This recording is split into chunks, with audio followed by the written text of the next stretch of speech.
Hey, we got to talk about Drake. I'm sorry. We got to talk about Drake. Wow. 2 lawsuits? 2 of them? I just wanted to talk about the album, dog. I just wanted to talk about the album, how good the album's going to be, how good the album is, how much I like it. And then we got 2 lawsuits. The saltiest lawsuits, right, of all time. The first one, I think, should go and revoke Drake's status from the Hall of Fame because it's that level of assault. If there was such a Hall of Fame for rap. Like, fuck that. You sued because you think somebody was stream botting? Bruh, first of all, I know people who don't listen to hip hop. They know all the words to Not Like Us. I don't think that shit was fake popular. Like, have you seen what that song was doing at the? I'm shocked it's not more popular than that. I've never seen a song be that popular for this long in my life. Like, so this is how I feel. The first lawsuit, if you read it, because I actually took the time to read that one. What he's arguing is this. He's arguing that UMG, his label, conspired against him because he is up for a renegotiation with his next deal already. Oh, so they basically was like, okay, we're going to amplify these records in an attempt to bring his value to negative impact his economic earning potential. You see what I'm saying? Like a 20-year deal, a lifetime deal or something? No, it wasn't a lifetime deal. It was like $400 million for a certain amount of albums, and this next album with Party Next Door will be the album that gets him out of that deal. So, he's alleging a million fucking albums like in the last few years. Yes, he's alleging that they doing this on purpose.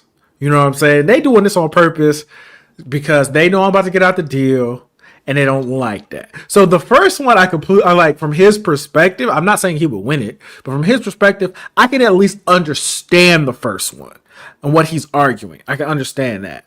This one today, let's stay on the first one for just a second here, because I get what he is saying, right? Because it's kind of being mad at them if they pulled a fast one because you was out here trying to pull a fast one too, because like he knew damn well the heart of that deal wasn't that he was going to drop 7 albums in like 2 years, right? Like it felt like shenanigans on Drake's part. And I don't think UMG did what he's alleging that they did. But it is a hell of a thing to have to admit, Cole, that Kendrick Lamar fucked your net value up. Like, that's a crazy thing to have in writing. If you're going to drop some bars on the next album, talk about, I lose. Like, it's just that first lawsuit alone is just crazy. It's I completely understand how it's gonna come off publicly. Like there's no other way it's gonna look optically. There's no other way you can spin it. Yeah, you know, like that's how it's gonna look. That's what he is saying, is that the popularity of Kendrick's songs for this beef have negatively hurt his economic value. Like there's no other way to read into that. Even if we're being super charitable, that is the take. Yeah, it's one of those things where you just sit there, you like, damn, bro. Lawsuits. Even though I read it and I was like, okay, I can see where he's coming from with some of this stuff. Damn, dog. It's not an unreasonable lawsuit. Now to explain like why he thinks it's happening, but still the admission is damning. Right? The admission is damning. Like I said, I completely understand why he did it. The first lawsuit, I completely understand that, because in his mind, from his perspective, he's like, "Hey, man, I've already fulfilled my obligations to you contractually. I've made all that money back already, and I still got one more album to go. You know what I'm saying? I've already made all that money back. Basically what he's saying is they know they were gonna have to give me more money on the next deal. Yeah. And also, he's Drake. Objectively, he's gonna have options. You know what I'm saying? He's gonna have options objectively because he's been the biggest. He's gonna be the biggest. He's been the biggest artist in hip hop for what 10, 15 years. So like, yeah, like 10, 15 years. About close. Anyways, when did I would say when did If You're Reading Take This Care Too Late came out? I was about to say when Take Care came out because Take Care was too. He wasn't top when Take Care came out yet.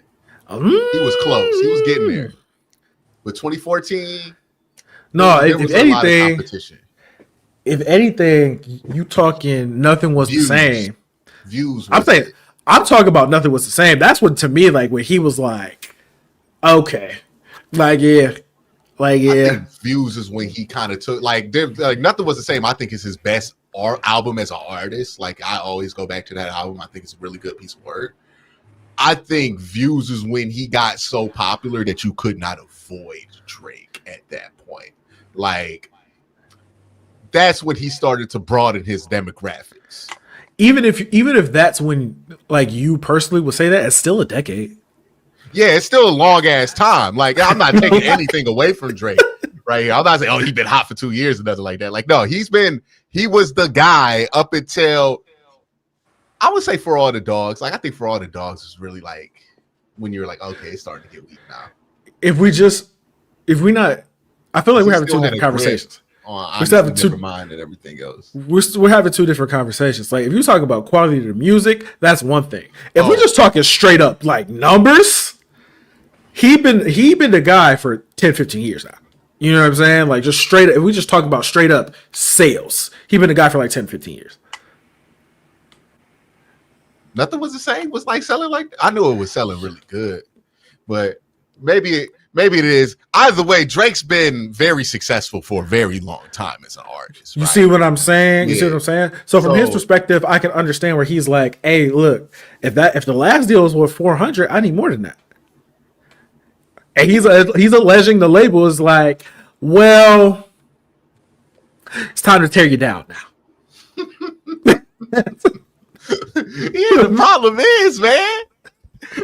The problem with this argument is, well, here's the problem with this argument. What if he was worth a $400 million contract? That means the label's like making $1.5 billion off of him, right? So whatever fraction of the margin that he's getting, it's probably not something to where the label's like, we got to tamp him down just to make sure that he doesn't get too expensive because they're making all of that money back with Drake, right?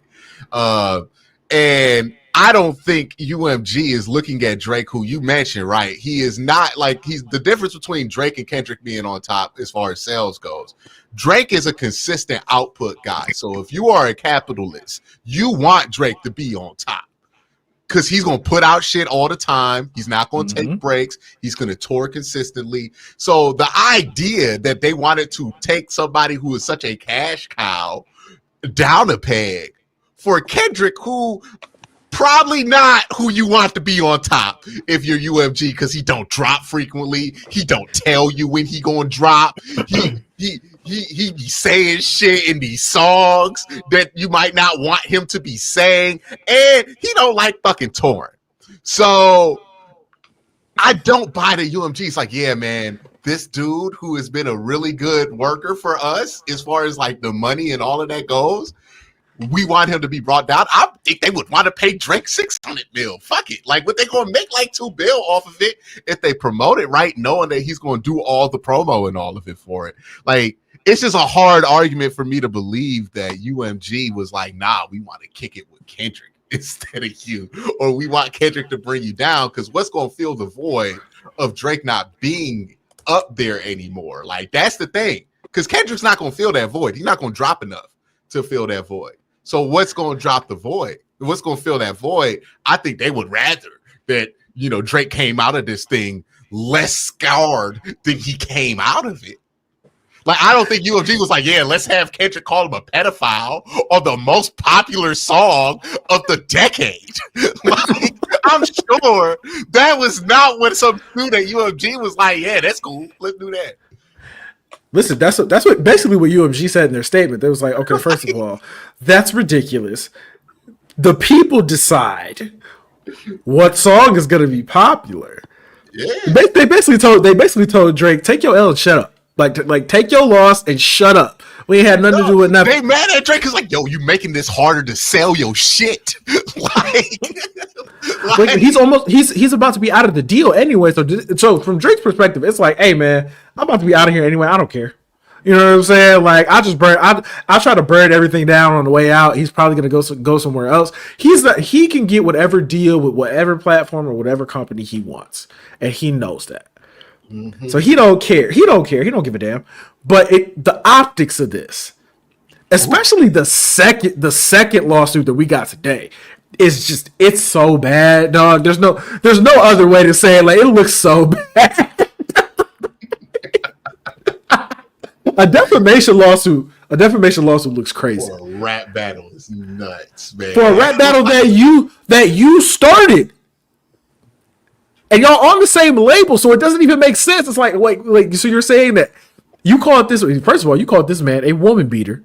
You said he be beating his queen with no evidence. Like, there is nothing there, and that's the thing that's nuts about this. Like, Drake fans were like, "Well, we got to address that he was beating his queen." Like, what do we know?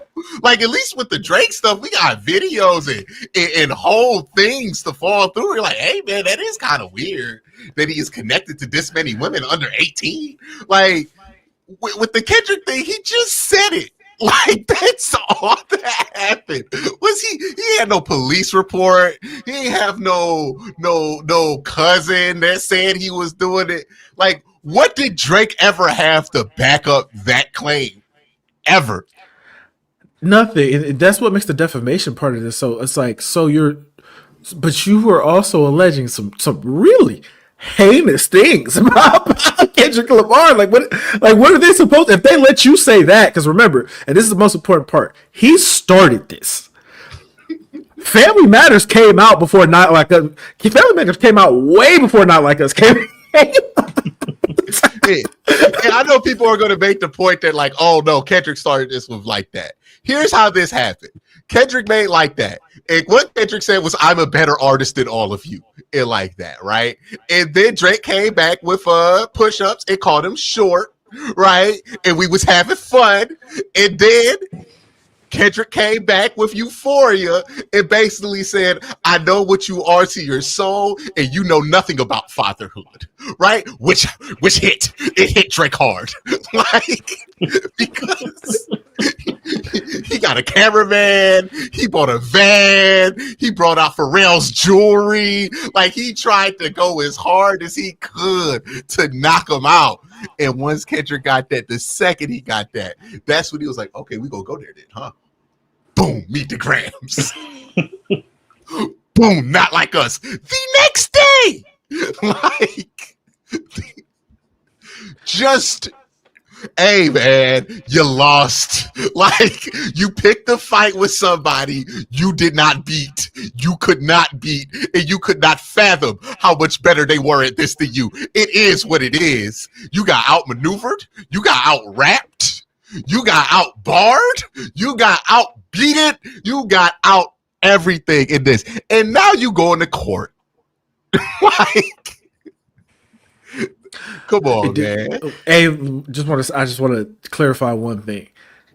These aren't lawsuits yet.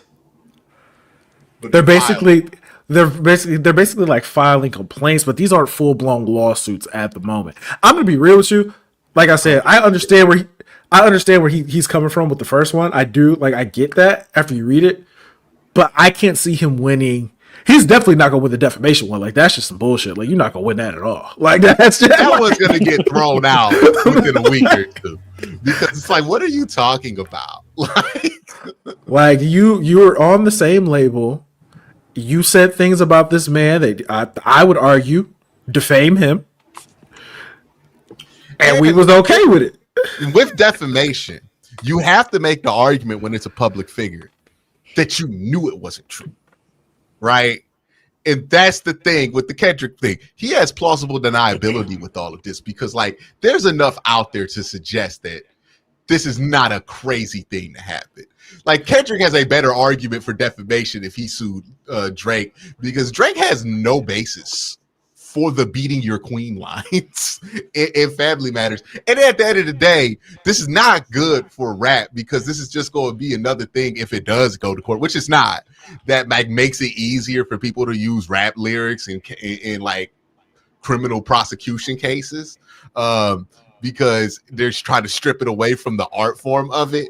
But either way, it's just an all-time weak move from Drake. Like an all-time dish your man's move. Like every Drake stan got that text from somebody in their life who cares about him. Dish your man's. I'm pretty sure you sent out a couple texts when that second lawsuit came out that said, "Is this your man's?" Like, this dude. This I said no text out, man. But I was just like, damn, bro. This your man? A defamation lawsuit? A defamation lawsuit? Post rap beef?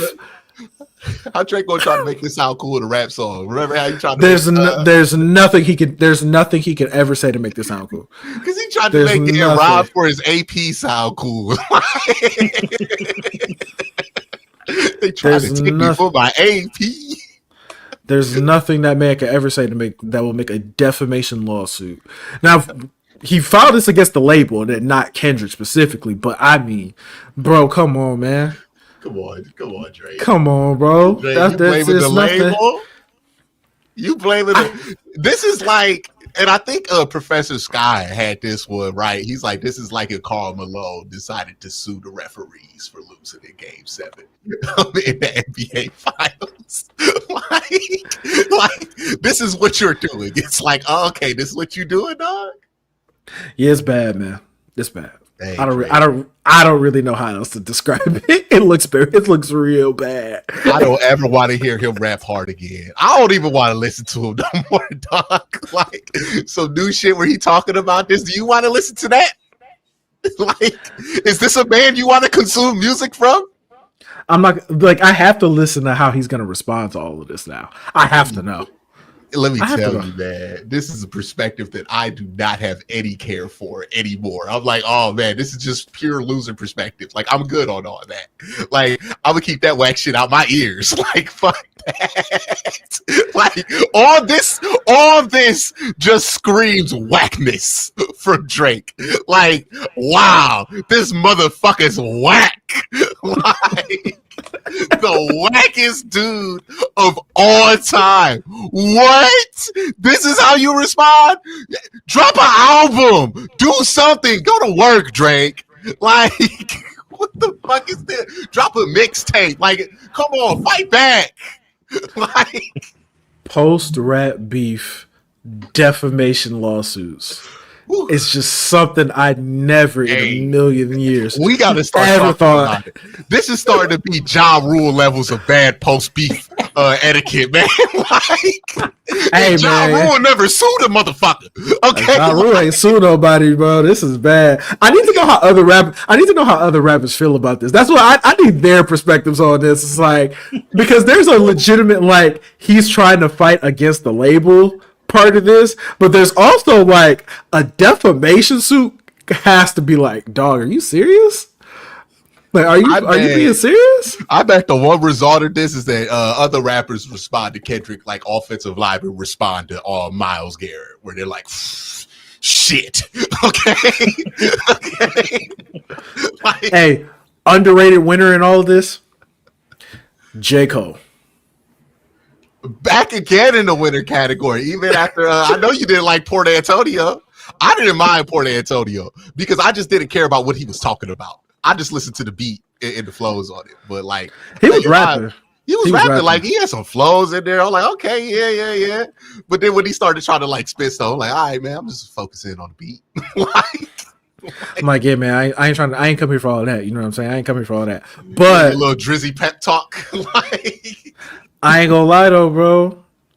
He ain't sue nobody, dog. That's just something I can't even try to defend. Like you, defamation. When you called that man a woman beater and said his kid not his? No, J. Cole should sue somebody, but it's not Drake or Kendrick or UMG. It should be the producer that made that fucking 7-minute drill beat. Okay, that's who he should sue. He should get his fucking money back on that beat. That shit was. I hope he didn't make it himself. Like the most important song of his career, and he come out with the Fruity Loops beat. Like what the fuck? Hey man, that took me back. You unlocked the memory. Fruity Loops? Oh yes, man. He had the Fruity Loop kicks in there. I'm like, bro, what? Fruity Loops. Oh yes. Man. Yes. Oh, man. Yes. Tyler Creator made better beats in 2013 than that fucking song. Like, yes, he made laptop beats. Like he pulled out the fucking laptop to come back to Kendrick. I've never seen somebody fold under pressure like that. Like I would not give J. Cole any air on that one because that was like being in Game 7 and scoring negative points. like Bro, he just quit. He quit. No, you put up a bad performance and then decided I don't have the mental capacity to play anymore. Like what the fuck? Like oh man, I don't get it. At least Drake got swept. But then Drake sued after he got swept, so now I don't know how to take it. Hold on. Gentleman sweep. Oh yeah, what he got? It's gentleman sweep. Fairly Matters was a good song. Yeah, but it just Dante DiVincenzo in that last game for the Knicks. Like 63? Who gives a fuck? Okay. Y'all was going. It wasn't even close. You were going home after that performance. It was like it's over, dog. Like, man, that night was. Hey, we gonna remember that night forever because that shit was crazy. It wasn't a gentleman sweep, but you know what it was, Cole? It was like, hey, you were down 20 in the first half in like game 3. And then you came back to make it a game, and then Kendrick went on a run, made 5 straight 3 points, and won by 15 at the end in the 4th. But it was closer than the score indicated. And then game 4 was an ass whooping. Woo! Game 4. It's over. Go home. Okay. Till you turn on the PS4 before halftime type shit. Like, hey man. Dog, it's just crazy how things go, bro. A defamation lawsuit is so crazy to me, dog. I cannot get past that. Like I was reading today, I was like, "There's no way, not defamation. You can't do that. You can't do that." Technically, the third legal statement that Drake has dropped because we do have to count the hard part 5, right? Like, oh, you mean the hard part? The hard part 6? Oh yeah, the hard part 6, right? Like. oh man, like it did not have to be this bad for Drake, but like the way he's maneuvering it, I'm like, ooh man, you have permanently turned off a lot of people who would have been like, nah man, we Drake gonna still be Drake, right? Like, nah, I think a lot of people are like, ooh, that's weak, that's whackness right there. Man, it's such a bad look, dog. You can't even deny it. Even his most ardent and steadfast supporters are like, nah, man, I can't really get with that. Defamation lawsuit. It's like we gotta draw the line somewhere. Bro. Yeah, man. You going to court? You going to court? Court? Really? Court? After everything you said? After everything you said, you want to take this to court?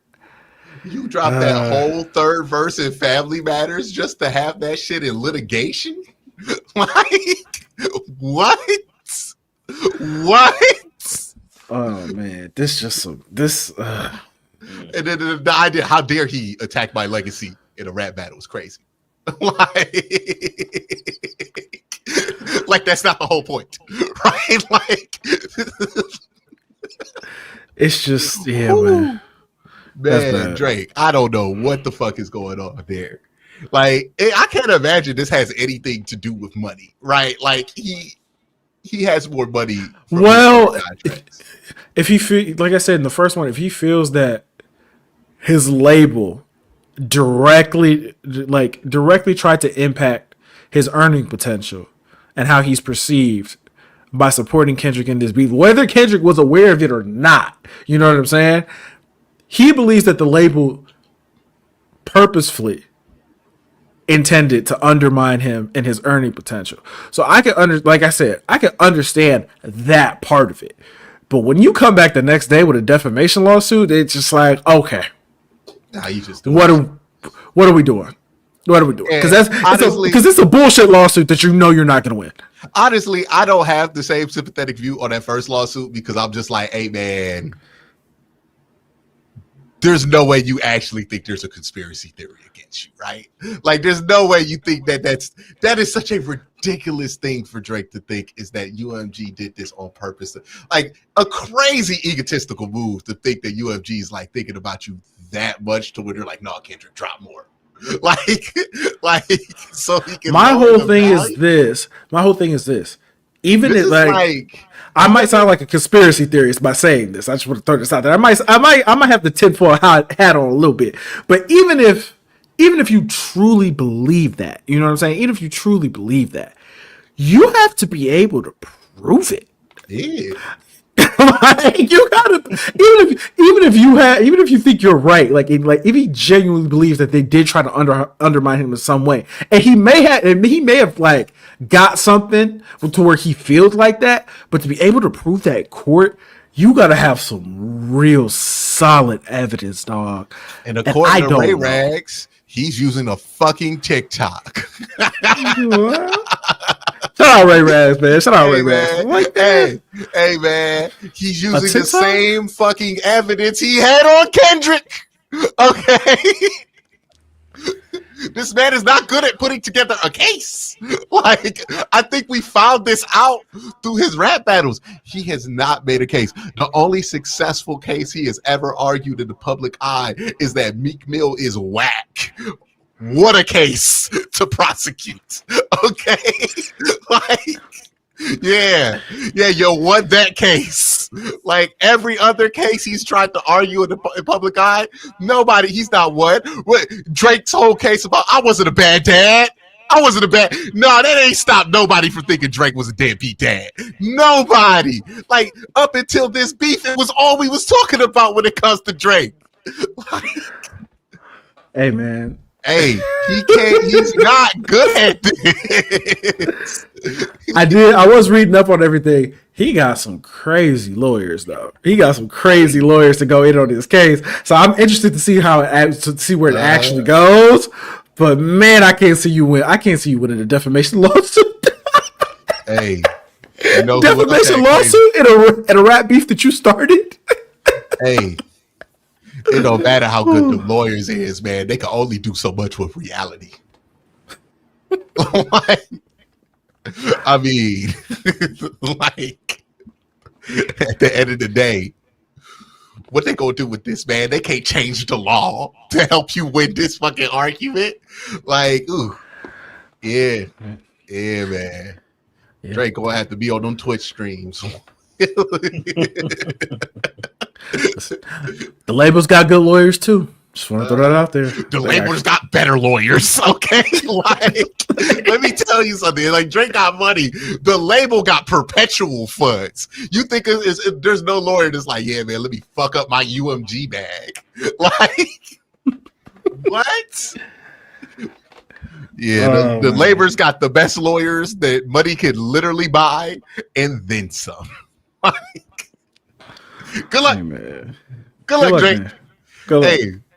Hey, I can't believe we're here. Drake's been a staple of music my whole life, and I literally don't give a single fuck when he drops now. Like, I'm still gonna listen to the music, but No Face since he came and went, I wasn't really like, okay, it was cool. It wasn't bad. I had no urge to listen to it. And now every time I put him in my ear, I'm sorry. I'll be like, yeah, man, why am I letting a whack motherfucker talk to me right now? Like in my free time. Damn, Like, you there with yeah, it? You it's there with whack. it? He's whack. Like that's all. Like you can listen to Meek Mill again. I wasn't really listening to me at the beginning anyway. Yeah, Though, you but know what I'm let me saying? tell you, did you listen after?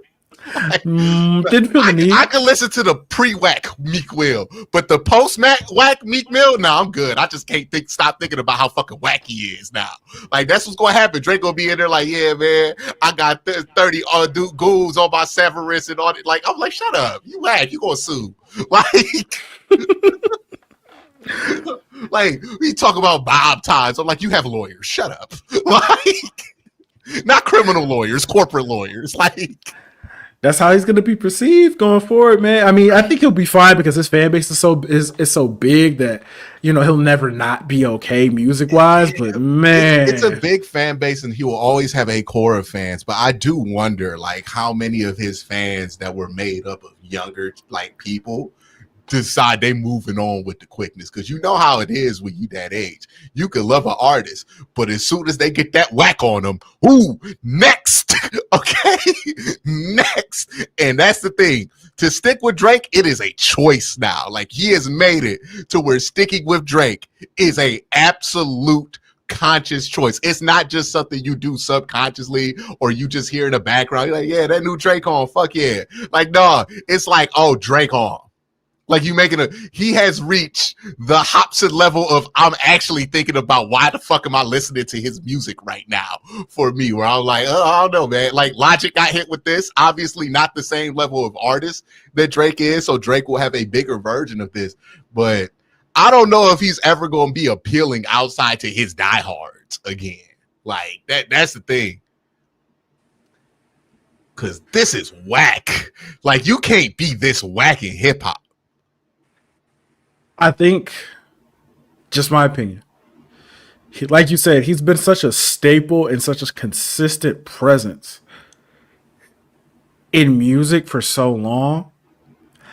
I don't know if this is going to erase all of that overnight, but it is something where you got to look at him a little, at least with a side eye, at least. Like, hey, man, you started a beef and then you suing? You suing? I think everything that he's dropped before this beef will be fine. I'm just saying he has now entered the era where like that post-beef shit, yeah, it ain't gonna do like the pre-beef. It ain't gonna do like it. It ain't gonna hit like it. Maybe you get a little bump because everybody trying to hear you, but it ain't gonna stick like the pre-beef shit. Like, why? My thing is this: why do this right now? And then, like, immediately post Kendrick Lamar album release, you did this. Why? That's what I want to know.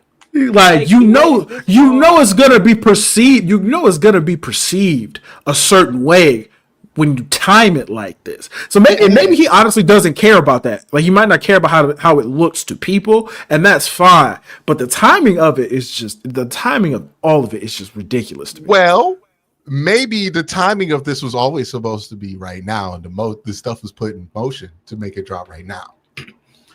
Kendrick did drop that album pretty randomly. Like, yeah, I don't think nobody knew. Yes. Nobody knew. It might be the case that this is more Kendrick getting win. Okay, these lawsuits are coming. Let me drop this album real quick. Like, just to make the optics look even worse for Drake. And like, especially because we haven't even talked about it. It wasn't just that you dropped this after Kendrick dropped the album. It was that you dropped this after Kendrick dropped that album. That very angry, very vindictive album. Like, It's a great album. It's a great album. I just want to throw that out there. It is awesome, but that the optics could not be even more stark. Where like you got Kendrick out here talking about his whacked out murals, talking about how his hard work let Lil Wayne down, like talking about how you don't give a fuck about nothing no more, and then you got Drake out here suing. Like, oh, God. Woo. It's just crazy. Yeah, man. It's just could not be any more complete opposite ends of the spectrum. Post beef, how this got handled.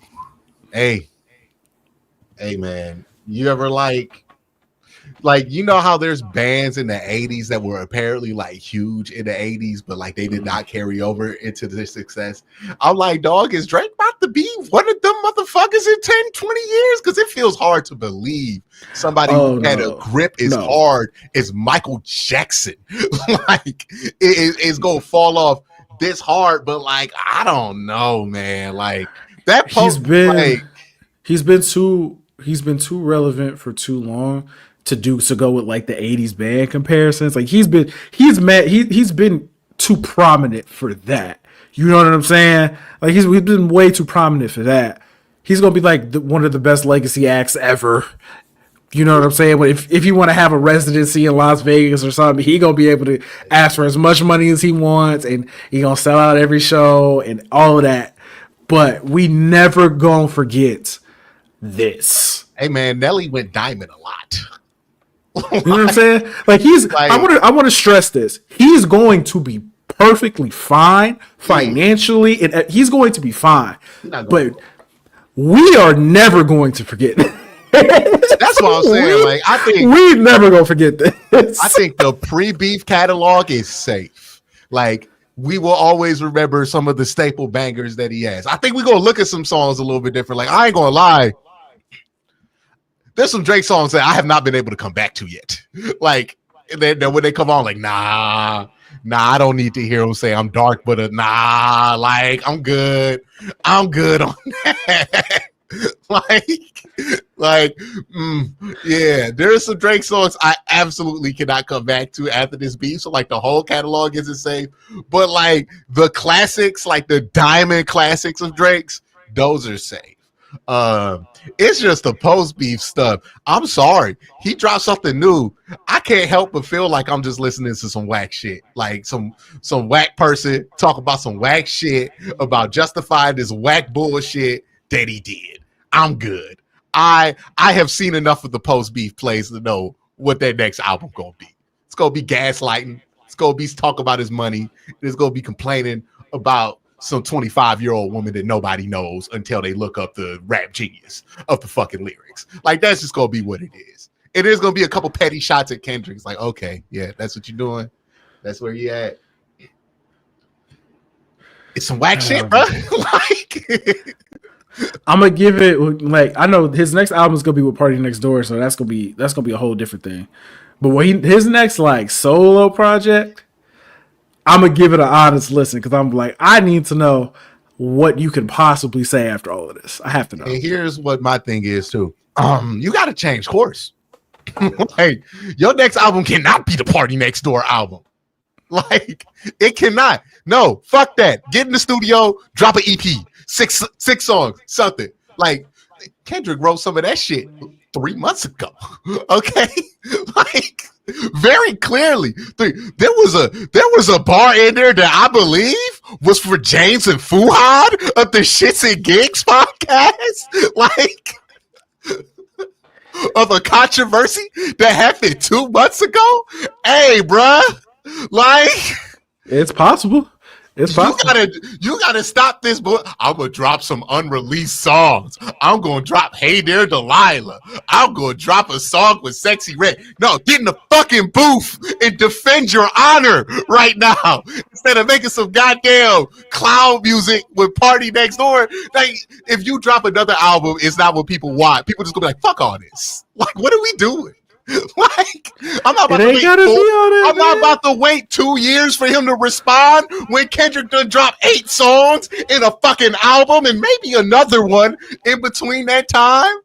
Like, how long are we supposed to wait for Drake to respond? This is his response. This lawsuit is his canonical response. Both of them. He dropped 2 lawsuits instead of 5 fucking songs. I can't tell you how whack that shit is to me. Like, I'm sorry. It's not game? That's not game? What the fuck is that? You know how long it takes to drop a like that shit is to me. Like, what? Oh man, hey man, we gotta talk about. Hey, if he was worried about feeling like an outsider, he has successfully made himself an outsider. Fuck all that. Like, I guess all them like dudes was right when Drake first popped into the game. This ain't gonna be good for it. Like, Talib Kweli is standing somewhere like, you motherfuckers. Like, Where's Mos Def? Where's Mos Def? Yes. Where's Mos Def at a moment like this? Popping a bottle. Told you motherfuckers about him. Basically said he makes good music for capitalism. And by the way, the man whose music has been described as it's great for shopping is the guy who's suing UMG because he's like, no, they wanted to make me less popular. Are you sure about that? Like what? Hey dog, it's all bad, man. It's all bad right now. Like, it's all come bad. on, Drake. Come on, Drake. Who is in your circle right now? That's a great question. I asked the same question about Drake's circle that I asked about like when a Fortune 500 company drops a really questionable tweet. Are there any black people in the room? Like, genuinely, you would assume it's rap. There's gotta be. Like, and he's half black. Like, you would assume, but I don't know, Cole. This don't feel like something where you had somebody in the room you listened to, because I promise you, if you had one real motherfucker in that room, he'd be like, no, I resign if you do this. Get in the fucking booth, dog. What are you doing? Hey, man. Oh, man. Hey, that's crazy. That's crazy. That is nuts. I can't. Who suggested this? Whose advisement are you taking right now? It can't be Lil Yachty. I couldn't imagine Lil Yachty doing some whack shit like this. Yo, I need to. Whenever they put out the full document, like the full document of the second lawsuit, I gotta read it because I was like, I need to read this, man. Yeah. I gotta read it. I gotta read it. And God bless you, Cole, because 99% of people, including myself, let me be clear on this, I ain't reading that shit. Like, I heard enough. Okay. Drake lawsuit. Like, I would be doing everything I can if I got cooked in that way to make sure I don't drop no lawsuits. Okay. Nah, like, I gotta read it. I gotta read absolutely it. Absolutely not. Like, you gonna get away with it, dog. Fuck it. Like, what I need to know, what specifically in this defamation is, and it's not a full lawsuit, it's just a complaint at this point. What are you alleging? Because I need to know. I need to know. In Euphoria, he said, what you're alleging. He said that I think I'm a bad bitch and compete with Sexy Red mentally. I disagree with that statement. At the end of Euphoria, he said, I don't know nothing about fatherhood, implying that my lack of having a dad in my life and the false media reports of me being an absentee dad made it so that I don't have that information. But no, I watch YouTube videos. I did know something about that. I don't know, man. I don't know. Oh man, it's crazy that it's gone full circle because Drake jokes used to hit when Drake first came out. Like, up until he dropped Views, them Drake jokes used to be nonstop. Drake the type of dude to Drake be a guy that does this, and you listen to Drake on your stomach with your knees in the air or shit like that. Like, the Drake jokes used to be unbrutable, unforgiving. But then they went away for like 10 years, Cole. This is the thing that's amazing about this. Drake actually became cool. And now he's back to whack. It's crazy, dog. Like, hey, man. We have talked about this man enough. Hey, I think I saw him on somebody's stream recently, and he had cut the braids. Yeah, he did. He did. What is it, the braids? Drake was like, I don't know, is it the braids? Like, optically, it's just all bad right now, man. It's all hey bad. man, fire whoever is advising you, Drake. There was a way out of this. This just is not it, man. I pray that you're not advising these decisions. Like, honestly, if this were a sports team code, we would call it like it is. Sounds like a meddling owner, right? Sounds like a meddling owner, not letting the people make the decisions, right? Don't it to you. Which is a perfect segue to our second topic of the day. Chat, this is where we start talking about the Browns. Please let everybody know in the comments. We had like 100 people in here talking about the P. Like, woo. Oh man. Let me see. But that is absolutely hilarious, man. Let's get into the Browns. Speaking of meddling owners, don't put that shit on screen. Put that on screen. I wasn't trying to put that on screen. Yeah. Okay, there we go. There it is. But let's talk about Kevin and his job being 100% safe with the Cleveland Browns. Because this was amazing how it happened, Cole. You had mentioned this. Get up on Thursday morning.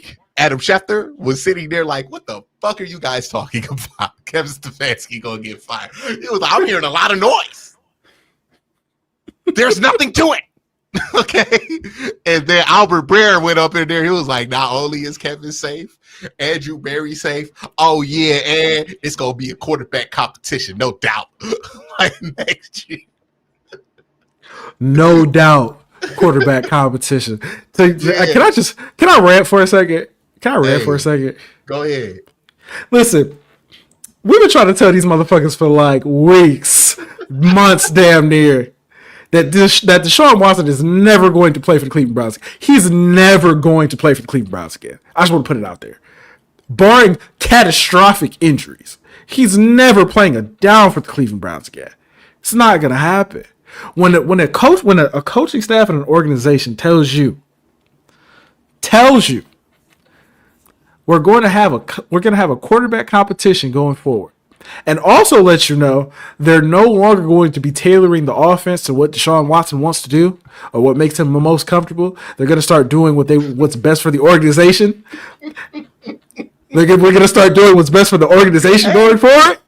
And I knew it was cooked for Deshaun when Joe Thomas was on Rich Eisen. Like, yeah, I imagine they get back to that old thing. Now, he was framing it like Deshaun was going to be there. And I understand why Joe has to do that. He still works for the organization in some capacity. But I knew what that meant. I was like, oh, he's already heard. They're going back to that old thing. Like, this to me identifies everything that we thought. Deshaun Watson was not the starter because he was the best player to play. He was the starter because they were saying, if he's going to go, we got to be sure. And if that means we got to chalk this season up as an L, then so fucking be it. But that is what we are evaluating. And then he tore his Achilles. And I imagine that everybody was like, oh, hell no. like what? Not only are you the worst quarterback that we have ever had, statistically, if you look at some of those stats, not only are you definitely the worst quarterback Kevin Stefanski's ever had, you're also injury prone. What is there left? Bro, the type of injuries that he's coming back from are like the unforgivable career-ending injury. Sometimes, and look, I don't know if this is the case, but sometimes it feels like there is a higher power making it so Deshaun Watson does not play football again. Because destroying your throwing shoulder and then coming back and popping your Achilles is a crazy back-to-back combination. A crazy back to like, do you understand how insane that is? Those are two. Cam wasn't the same after his throwing shoulder injury, right? Like, and listen, it looked like Deshaun wasn't the same either. I'm sorry. Just to go based on how it looked. It looked like Cook Cam. Like, except for Cook Cam was better. Like, Yeah. What else can we say, bro? And listen, I've said this too. I've said this on Twitter. I've said this wherever I could say it. Blue Sky, wherever I could say it. If you were in the position that Kevin Stefanski and Andrew Berry were in, and you saw how Deshaun Watson looked through 7 weeks, you would absolutely blame this season on him. You would 100% blame it. Why wouldn't you blame this season on him? You got all the evidence in the world. Chat, am I crazy? Would y'all blame this on Deshaun? I would blame it on Deshaun. Especially because Jameis been in here for 4 weeks. He already beat the Steelers and he beat the Ravens. That's the thing, though, Colb. He ain't even blaming it on Deshaun. He's just telling the truth about what happened. Like, is it blame?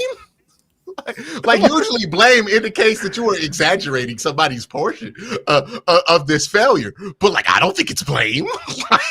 I'm gonna be honest with you. I watched him play. Yeah, he was that bad, bro. Like, it was that bad. It was that bad, bro. It was absolutely that bad. Like, there's no way around it. He was that bad. They're not even blaming him at this point. They're just doing a proper analysis of what went wrong. And they were like, well, quarterback play was dysfunctional minus some. We brought Jameis Winston in, and we got 2 division wins off rip. He already doubled Deshaun's win total, already caught up to Deshaun's yard total, already done surpassed him in total touchdowns. Like, success rate higher, yards per attempt higher. It wasn't the fucking offense. Like, hey, Curtis, you got the stats, Curtis? Oh, yeah. Do. Stat man. Sure do. What were the Browns? It's the first 7 weeks, right? The first 7 weeks of the season. Mm-hmm. Can you just read off some of the Browns' offensive stats for us, please? Ooh. All right. So before Watson tore his Achilles, here are some numbers that I decided to look up in my spare time. They ranked 30th in EPA per play. They were dead last in success rate. They were 31st in dropback EPA per play. They were dead last in success rate. They were 26th in rush EPA per play, and they were 30th in rush success. Basically, the offense was so ass because the QB play was so bad, it brought down the entire unit. It was that atrocious. This goes back to something I wanted to talk about during it that people got mad at me for. I was like, hey, you have to bench Deshaun Watson because you can't even evaluate the offense right now because he's so bad at quarterback that it makes it impossible to have a fair evaluation of it. I feel like at least with Jameis, because the numbers, like, I don't think the EPA numbers are like overwhelming. It's not like Browns have like a top 5 offense or anything. No, they're not. At least you can evaluate the offense and be like, okay, so at wide receiver, we want probably one more guy, right? I would angle for a veteran. I know Cole wants to draft somebody. I think you could do both, right? If you want to get the right guy in the right round, like you can get Elick Engelmanner as Colb's guy right there. Cook Travis Hunter, like fried him, man. Boy, like Travis Hunter about to go top 5, and this dude was cooking him all game last year. if Travis Hunter is ever on the podcast with, was it Quentin Richardson, where it's like, who's the first person to bust your ass? Like Elick Engelmanner. Like that. Okay. Cooking one route, whole fucking game. You can't stop it. I ain't gonna stop running it. And I think he went to the sideline like he gotta be a red shirt senior. Like he gotta be 20. Because I was watching, like he gotta be like 26 or something. He just using that grown man straight fall. When I found out that man was a sophomore too, I was like, oh, true sophomore. Oh, this ain't the first time Travis done dealt with this. He done had this hell in the Elite 11s. Like, I bet Travis was real quiet that week leading up to that game. like everybody like, oh yeah, we about to get them. And Travis like, if we execute the game plan, we will do what needs to be done. By the way, Elick, 6'2". I think he's 6'2". What is he, 225? With the 215? 20 plus yard plays. Yeah. Yeah. 21 years old. That sounds like an Andrew Berry pick to me. Hopefully he don't mess this up. You know what I mean? I feel like you can get something in the second round here. It's gonna be pretty nice for your team. You get something in the first round, third round. I feel pretty good about that.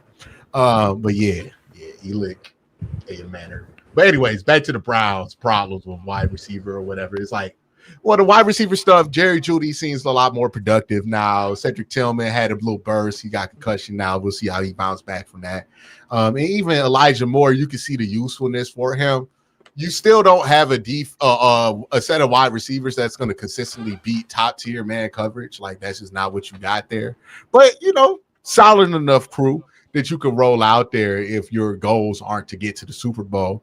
And again, you get to evaluate this team, right? Like, we truly know that the offensive line stinks because we know that Jameis doesn't do the same bullshit that Deshaun does. And he doesn't get sacked at the same rate that Deshaun does. But he is still getting sacked more than we would like. So now we're like, okay, it wasn't just Deshaun there. Jameis getting sacked too. We need to do something right now, urgently, fervently, about the offensive line. And all of that, right? What running back? Probably need to do something about that. But we kind of definitely need to do something about that. Draft 2, especially. Draft 2. Fuck it, draft 3, just in case one don't make it. I'm dead serious. Like draft a bunch of guards, draft a bunch of running backs. We're gonna run that rock next year for sure. And then it just gives you a chance to evaluate things, right? Like, I feel bad for Ken Dorsey because I don't think Ken Dorsey's done a bad job. And I think the Browns are going to use a lot of the stuff that Ken Dorsey has incorporated into this offense in the future.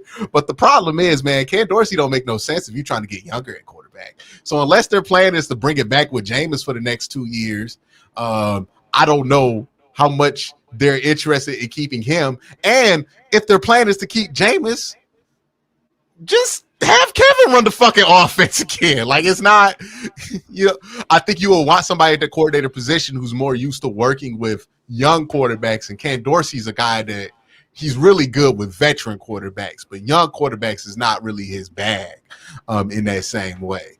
So I'm interested to see what they do in the draft going forward. But it's nice to know that, hey, man, Kevin not going anywhere there. Let's talk about this Miles TJ debate. What debate? Hey, man, I'm going to let Curtis cook. There is no debate. There is no damn debate.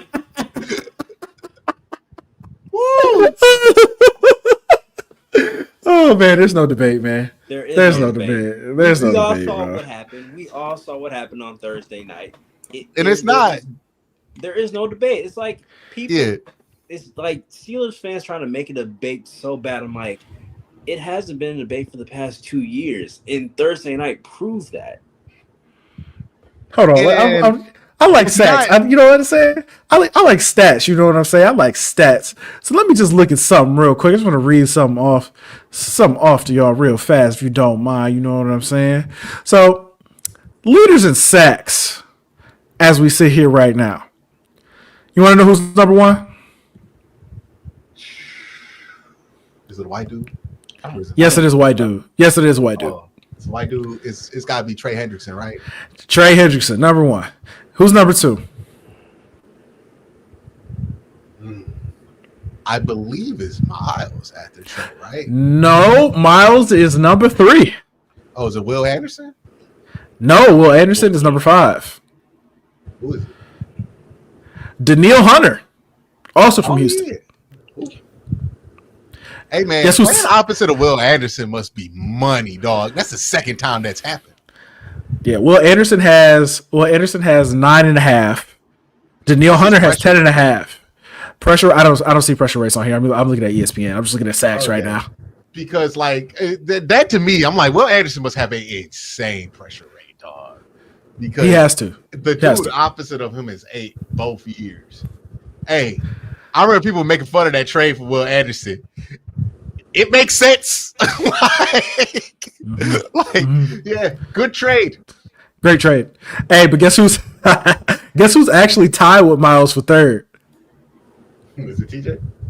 No. Nick Bonito from Denver. Wow. Been hooping. Yeah, he been hooping. He been hooping. Well, but I'm gonna keep going. Tied for 6, Andrew Van Ginkel and Jonathan Grenard, both for the Vikings. This is why I feel like sacks are such a bad stat to go by, because like these things are some of these dudes in there, like, not saying they ain't playing well, obviously they are, but some of these names are random. Hey, but I also want to throw something else out there. I left somebody out. I was being disrespectful. Dexter Lawrence also has 9 sacks, so he's also tied for 6. From the interior. That's real impressive. That's an award. Dog, what team? He plays on the fucking Giants, though, right? Yeah, but Giants, he ain't getting that award. It's cooked. It's cooked. He played DT. He cut. It's cooked. But let's keep going. In sole place of 9th with 8.5. What do you think this is? Well, where's Miles on the list? Did we go to Miles already? Yeah, Miles is tied for 3rd with 10. Nick Bosa? No. Oh, wow. Who? Dante Fowler Jr., Washington Commanders, 8.5. No way. Yes. Dante Fowler? Hey, he's been hooping too. Hooping. You were so shocked when you say some of these names. He's like, nah, you playing. Yeah, okay. I was like, that Dante Fowler? Yes. From the 2015 draft, Dante Fowler? Hooping. Still getting them numbers. Dog, still getting them drafted numbers. Like next to Vic Beasley? Like, hey, we got a listen to this. We got a three-way tie for 10th. Quarter 3 players.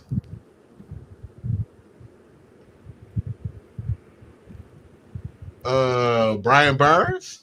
No. Chase Young? No. Trey Walker? Nope. Kyle Van Noy, Baltimore. Oh, yeah, he's always up there with them. Odafe Owe, Baltimore. Odafe. Will McDonald, New York Jets, 8 sacks. Somebody got to get him.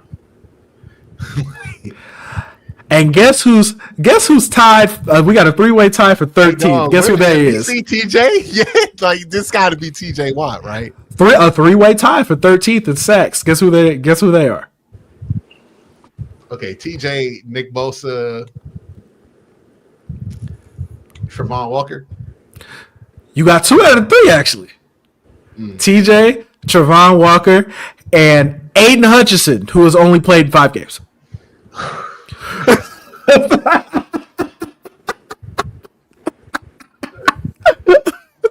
TJ Watt has played twice as many games as Aiden Hutchinson. You know what I think at the end of the day should happen for Defensive Player of the Year, like how this award should really be decided? It's just impossible to protect it from shenanigans. The offensive coordinator should vote on the Defensive Player of the Year, because those are the people who know. Like, truly. My whole thing is this. Because TJ Watt is still the favorite to win Defensive Player of the Year. What is the argument for you giving him the award? There is none. Brother, and he has a good amount of sacks. And Pittsburgh's good. Because people complained about him not winning the award last year because he had more sacks than Miles. TJ's not good. Like, he's played 11 games. So what? He's got 6 games left? Yeah, like, is he catching any of these dudes? I doubt it. I mean, the thing about TJ Watt is he's incredibly fortunate. So I wouldn't be surprised if he got like a fluke 4-sack game in or something like that and caught up. But the issue with TJ, and my thing about TJ, is the accounting numbers are so misleading on like his production. Because if you look at last year, you would think that it was a career year. But if you look at his like per play efficiency, it wasn't even close. Like, he's a step down from what he used to be in like 2020 and 2021. He's not the player that he once was. He's still a very good edge. Nobody's doubting that. And he's especially spectacular in run defense. It's just when it comes to pass rush effectiveness, he's not on the same tier as Miles. Everybody knows it because he doesn't get double teamed at the same rate as Miles Garrett. Like, that just is what it is there, and people keep trying to act like that's not the case, but it is. Like, that's what Miles is. He has a 24.7% win percentage from the line of scrimmage. That's insane. A quarter of his percent. Of a quarter, one fucking play out of every 4 downs, Miles getting the pressure.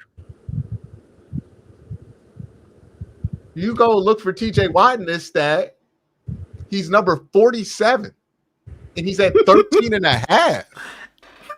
Right? Like, that's damn near once. That's damn near once every 10 plays. It just so happens that he gets extra lucky on these pressures, right? And like somebody pops loose, or that because he has so much help, you don't even have to get a pressure to get a sack sometimes. Like, this is just the truth about these two players. They're two completely different things. One is a hustle-based player, and the other one is something that offensive linemen think about in their nightmares, right? Because there's no strategy for Myles Garrett other than throw more people at him. That's the only strategy. There's no way to like, okay, I'm going to just prepare and get my anchor real strong this week and just work on that bull rush so he can't run down the middle of my chest. There's none of that with Myles Garrett, but there is with TJ Watt. You know, like, again, when we hear these offensive linemen talk about it, they start talking about solutions when they talk about how you go against TJ Watt. Hey, he's a hell of a player, but you got to make sure you do this. You can't be on this, that, and that. With Myles, they talk about that shit like it is an unsolvable puzzle. Like it is King Arthur's stone, a sword and stone, and you can't pull it. Like, shit, I don't know, man. Like, you could get on your set quick, but then he can go underneath you and bend. He could go around you. He can bull you. Like, he could do it all. They're not comparable. Yeah, it's like if TJ wins the depoy this year, it's like, here, motherfucker, damn, man, you were stop bitching. Like, here you go, man. Like, damn, man, here, stop. Man, TJ shouldn't even want that, bro. Because he gonna get killed if he win that award, bro. He gonna get killed. That's my hot take. TJ Watt kind of a loser. Like, I smell whackness. Okay, like everything about how he has carried this whole thing reeks of whackness. Let's be honest about it here. He out here tweeting like, what was that tweet he saw after Miles won defensive player of the year? Nothing I'm not used to. Nothing I'm not used to, or something. Okay, like your little sad boy ass tweet that you just set out there listening to fucking Marvin's Room in the background. Ooh, why wasn't it me? Sorry ass, like whack. Okay, TJ Watt is whack, dog. So fucking whack. That's the thing I can't. And then he breeds the wackest fans of all time. TJ Watt stands are horribly whack because all they do is complain that it's not TJ that you're talking about. Like, we don't talk about goddamn TJ Watt enough. Like, I don't say he's a Hall of Famer all the time. But no, why isn't TJ better than Miles? Why do you think that he is entitled to be better than Myles Garrett? What the fuck is wrong? Have you seen Miles? Well, everybody talks about that. We don't talk about the fact that he gets the 6-second sacks or that. He has to hustle. It's like, okay, but Miles can run under a motherfucker. TJ can't do that. Like, Miles be getting his sacks in less than like 2.5 seconds. Miles gets sacks you can't do shit about. Like, that's the thing. Like, not because he got a free run, too. That's the thing. Most sacks you can't do nothing about, Cole. They on free runs. Miles gets sacks like that, and he ain't even a free runner. He had a whole 2 people in front of him. That's the thing that's insane about him. That you cannot say TJ Watt is capable. He's just not. He's not even JJ Watt. Let's keep it a buck here. He's not. He has an inferiority complex because he grew up with greatness, and he's great. That's the thing. But because he grew up with greatness that shined a little bit brighter than him, he always wants to be the guy, the number one guy, and get his due. But your little brother, you were little brother to JJ Watt, your little brother to Myles Garrett. Stop complaining about it, accept your place, and do the J. Cole thing and take your number 3 in peace. Okay? Like, that is it. That is it. I'm tired of the fucking complaining from TJ Watt. He don't want to shake hands. He want to act like it. Shut up, TJ, bro. I'm glad Miles went full throated on you. Like that's what I wanted to see out of Miles. Like I'm tired of this shit, dog. I knew somebody was gonna react. Chris don't never react like that. He tried so hard to get to a regular thing. He was like. He said, full throated. Yeah. What? Bro, I'm tired of it. I'm so tired of TJ Watt and I got the shit. defensive player of the year odds right next to me. TJ is plus 105. Will Anderson is plus 1100. Daniil Hunter is plus 1400. It's ridiculous. That's ridiculous. Xavier McKinney, who's been balling by the way, is also plus 1400. Trey Hendrickson is plus 1600. Myles Garrett is plus 1700. Same goes for Pat Surtain, and Chris Jones is plus 1800. Bro, so, not better than any of those players. He's not better than nobody. And I'm be real with you, the fact that Pat Surtain isn't number one is ridiculous. That's ridiculous. He should 100%. If you're not gonna give it to Miles, give it to him. He deserves it. Like TJ has about as weak of a depoy case as I've ever seen, but people are gonna gas it up like it's the best thing ever. Like, no, stop it. The only thing he was able to hold his hat on was that he had more sacks than everybody. If he don't have more sacks than everybody, you can't give him that award. Because once you start looking at the pressure rates and all these pass rush win rates and all these other stats that let us know who's actually the best pass rusher, he gonna be towards the bottom. Hey man, and at the end of the day, defensive player of the year does not dictate what the legacy is of somebody, because this feels a lot like if he wins it again. Steve Nash had 2 MVPs and Kobe has 1. Does anybody think Steve Nash is better than Kobe? Fuck no. Would anybody draft Steve Nash before Kobe? Fuck like, no. Yeah, you can go ahead and give Bogdanovich another defensive player of the year award. Like, who gives a fuck? Like, it's crazy to me though that this is the guy. This dude who's favored all over all of those players is the guy who thinks the NFL is conspiring against him. Like, this is the guy.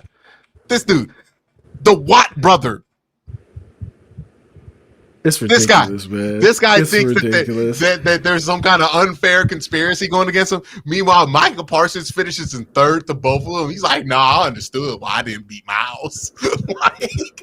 like Michael Parsons. Of all people, too. Where Micah on this list? I ain't seen Micah yet. They're like that this year, dog. This ain't the year for the Cowboys to get on board.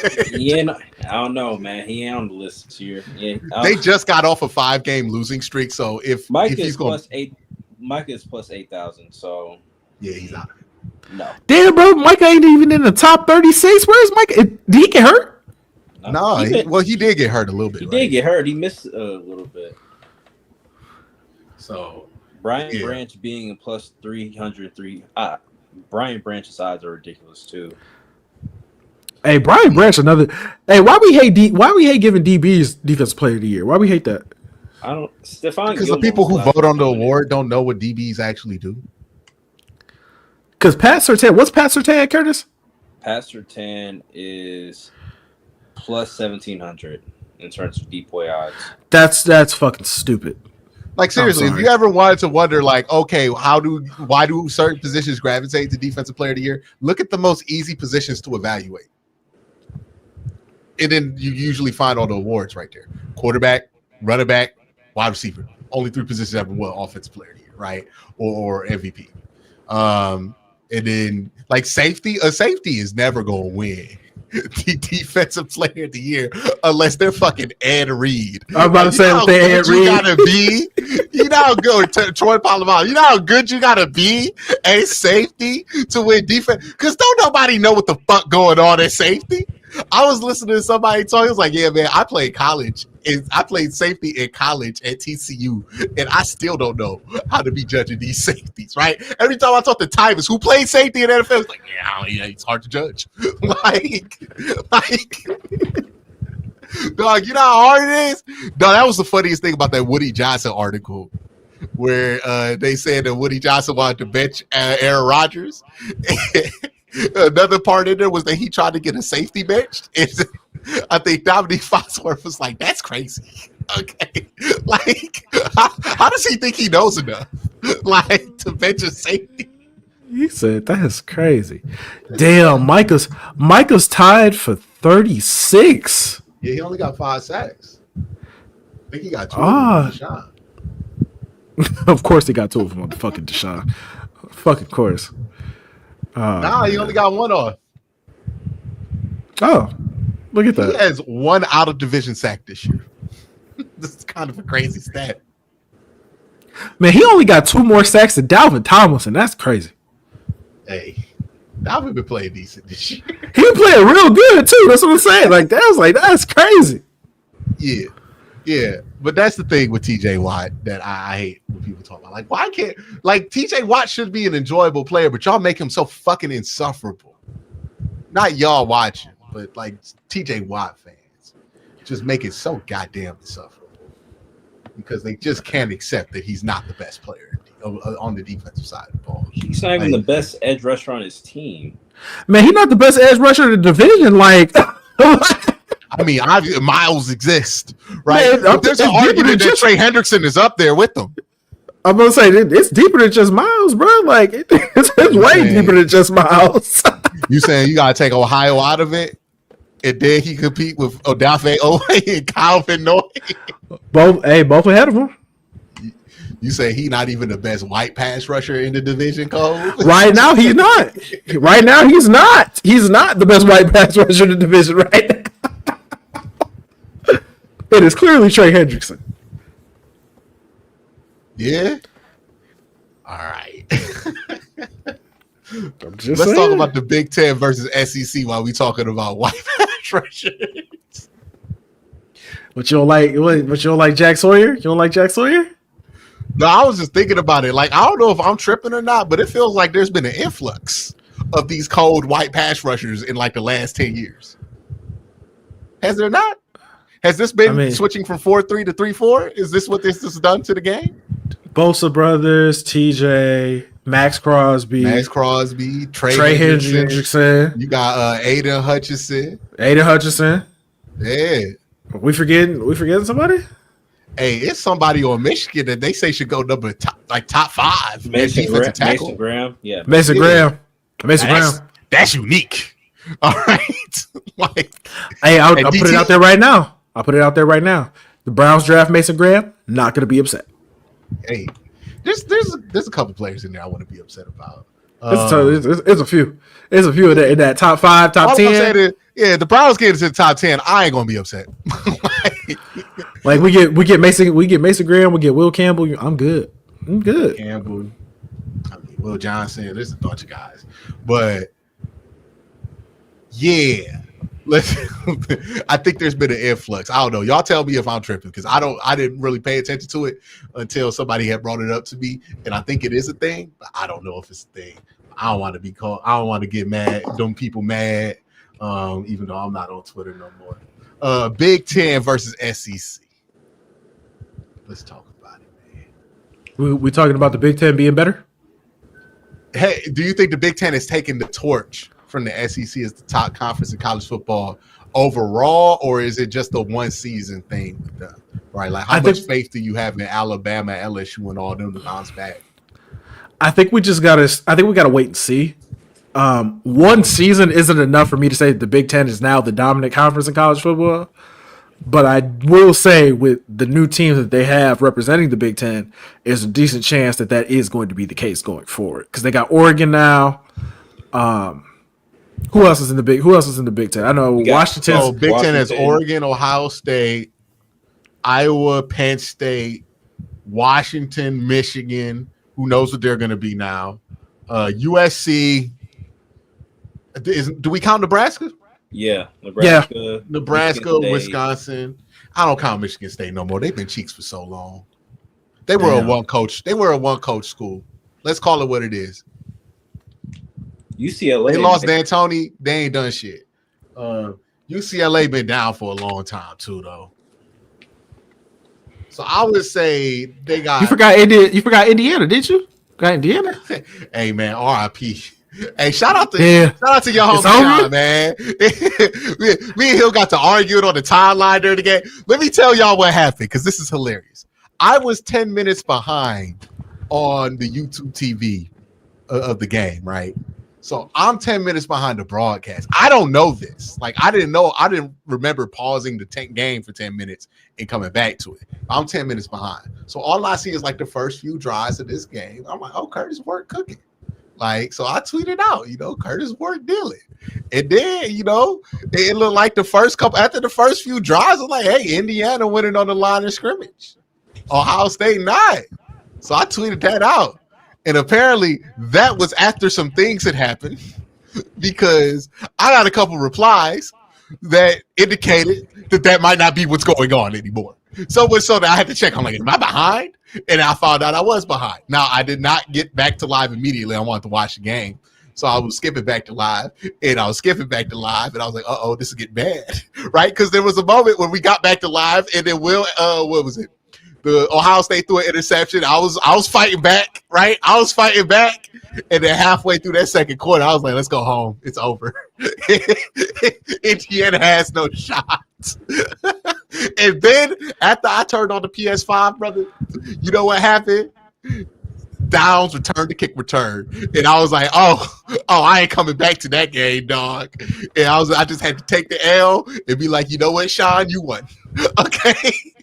Like, listen, I was wrong. The Curtis Work dream died so swiftly that day. It died so swiftly. I was like, yeah, it died fast. That was like watching Johnny Manziel versus the Bengals. Like, I was like, oh my God. Oh, well, he's going to be generational for the Birmingham Stallions. Yeah. Fun college quarterback, like Corey said. Corey was right. 24. Ooh, fun college quarterback. And you play like that versus Ohio State. He might get a camp. He might get a late round invite. Like, he might. But the Big Ten, I would say, here's the one issue that I think the Big Ten does legitimately have. Right.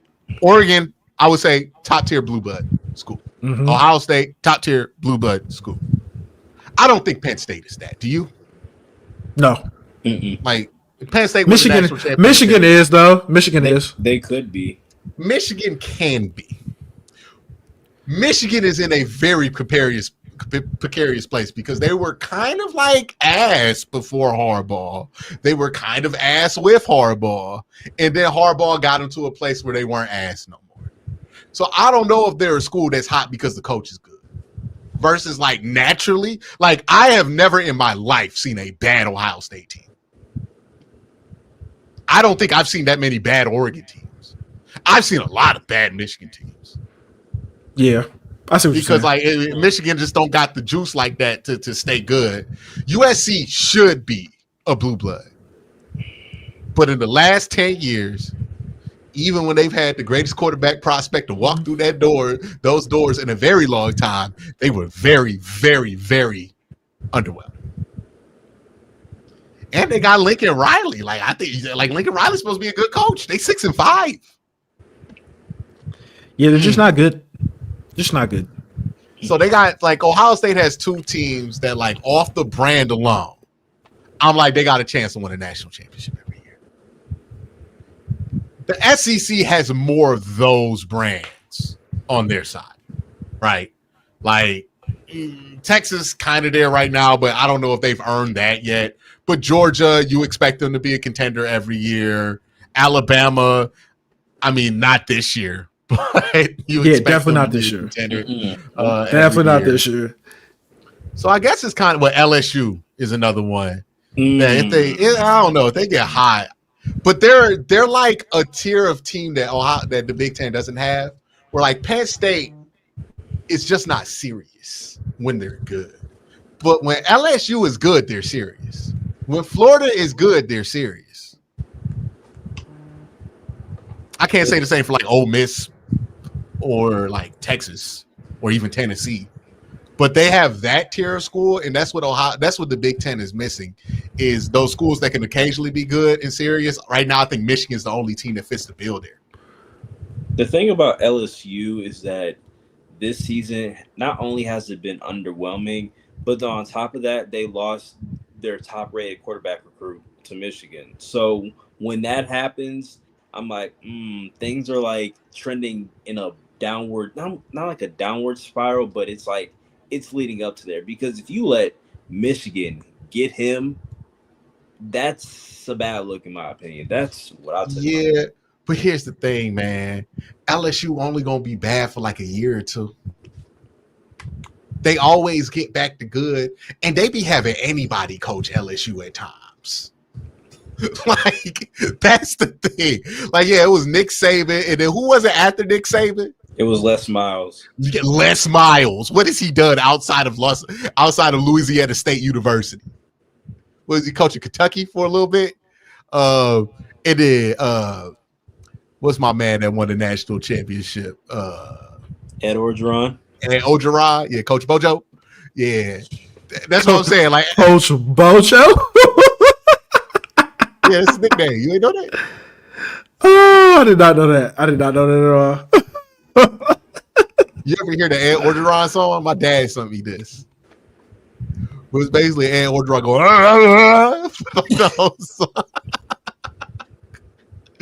but yeah, Ed Orgeron. LSU gonna be good.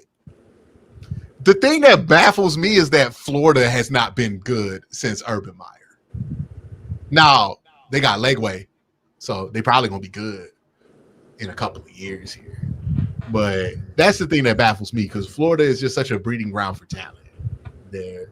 Alabama, look, I mean, they're gonna go 8-3 this year, but they gonna bounce back. Okay? Whether it's with Caleb DeBoer or not, Alabama gonna be Alabama again. Georgia, they're in Georgia, they're always gonna be talented.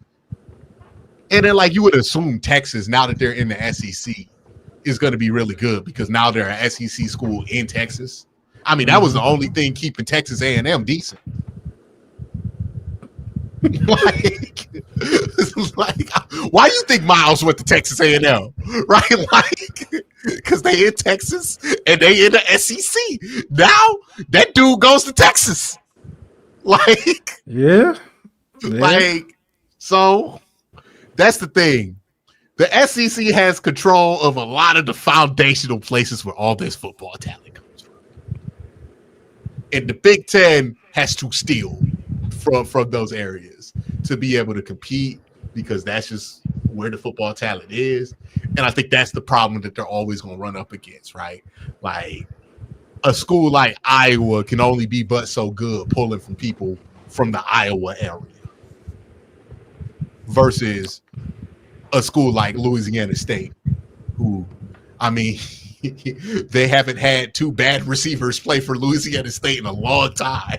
Like, man, multiple Hall of Fame level talent wide receivers. No, it's crazy how many times that's happened. Jamar Chase, Justin Jefferson, Jarvis Landry, Odell Beckham. That seems like light work now, right? Compared to some of the dudes that they don't put out.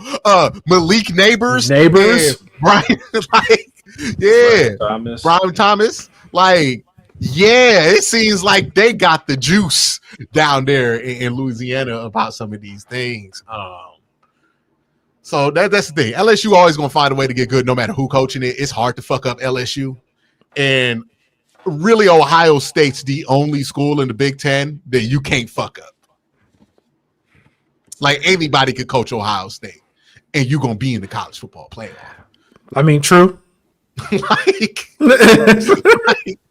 anybody else, you need a good coach. All right, like Penn State, you need a good coach to be good at Penn State. Michigan, you need a good coach. USC, I'm shocked that they're not able to do more than what they're doing. But apparently, you need a good coach to be good at USC. Like, they got some schools where you could just exist there and have a solid floor. Wisconsin, Iowa, you're not going to be but so bad because you're going to be so good on the trenches with those schools. But Ohio State really the only one where I'm like, you can't fuck that up. Like, you're Ohio State. Like Alabama has a 3-loss season. It feels like an absolute failure. Ohio State's the only school in the Big Ten where if they had 3 losses on a random year, I'd be like, what the fuck is going on with that school?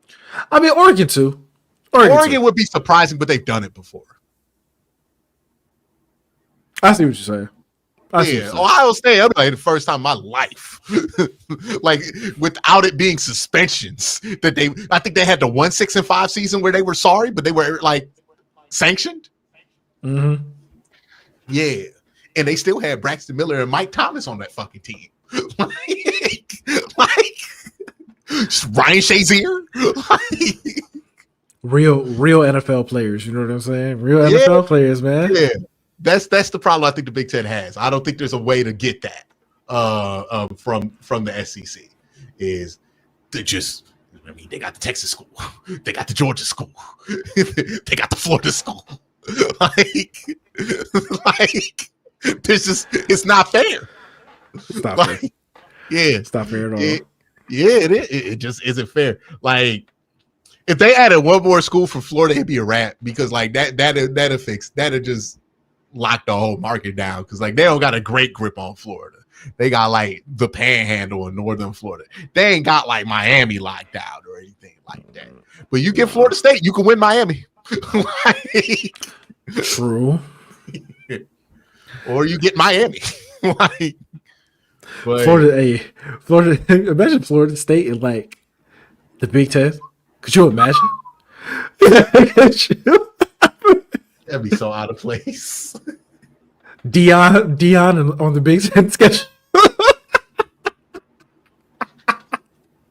Let me tell you something, dog. Dion would avoid that game. Hey, one thing I gotta give credit for Dion that he never did at Jackson that like people criticized him for, but I was like, it's smart. He never played the money game. Smart. That's not. I've seen what happens to your football team when an FCS school plays that money game, dog. It's not healthy. What it does to your football squad. And two, you know what else he did?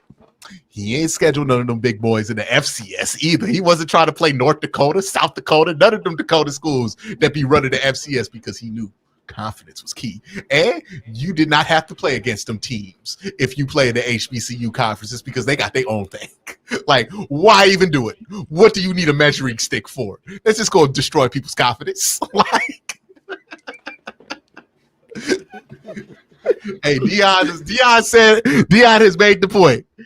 Winning a tough schedule is overrated. If you win enough games, people gonna be like, well, you won 9 games. Like,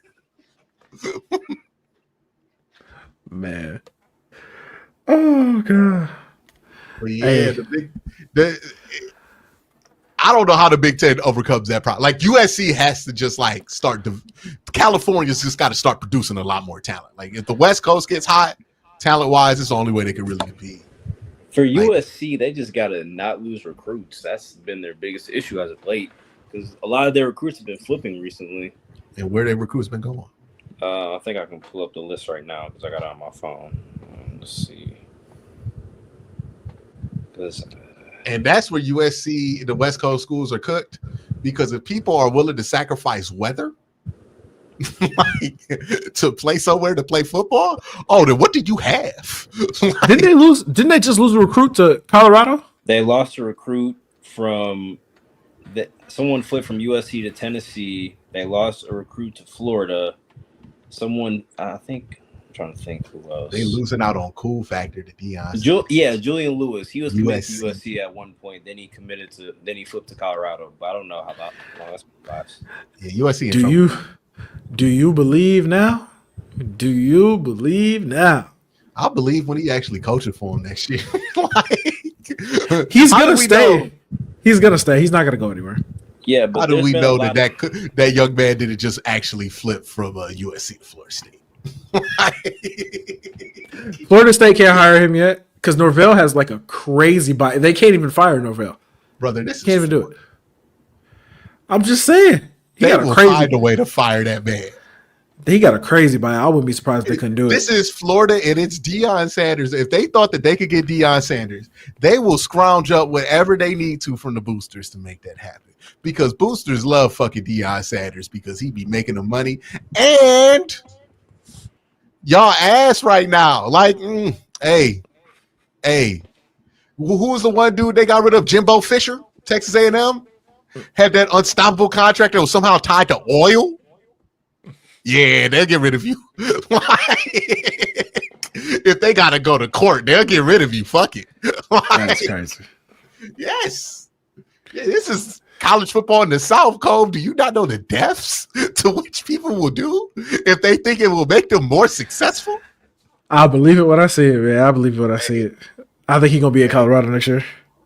You think he'll be at Colorado? I think he probably should be in Colorado. But I just saw that they flipped an Ohio State recruit. From Colorado?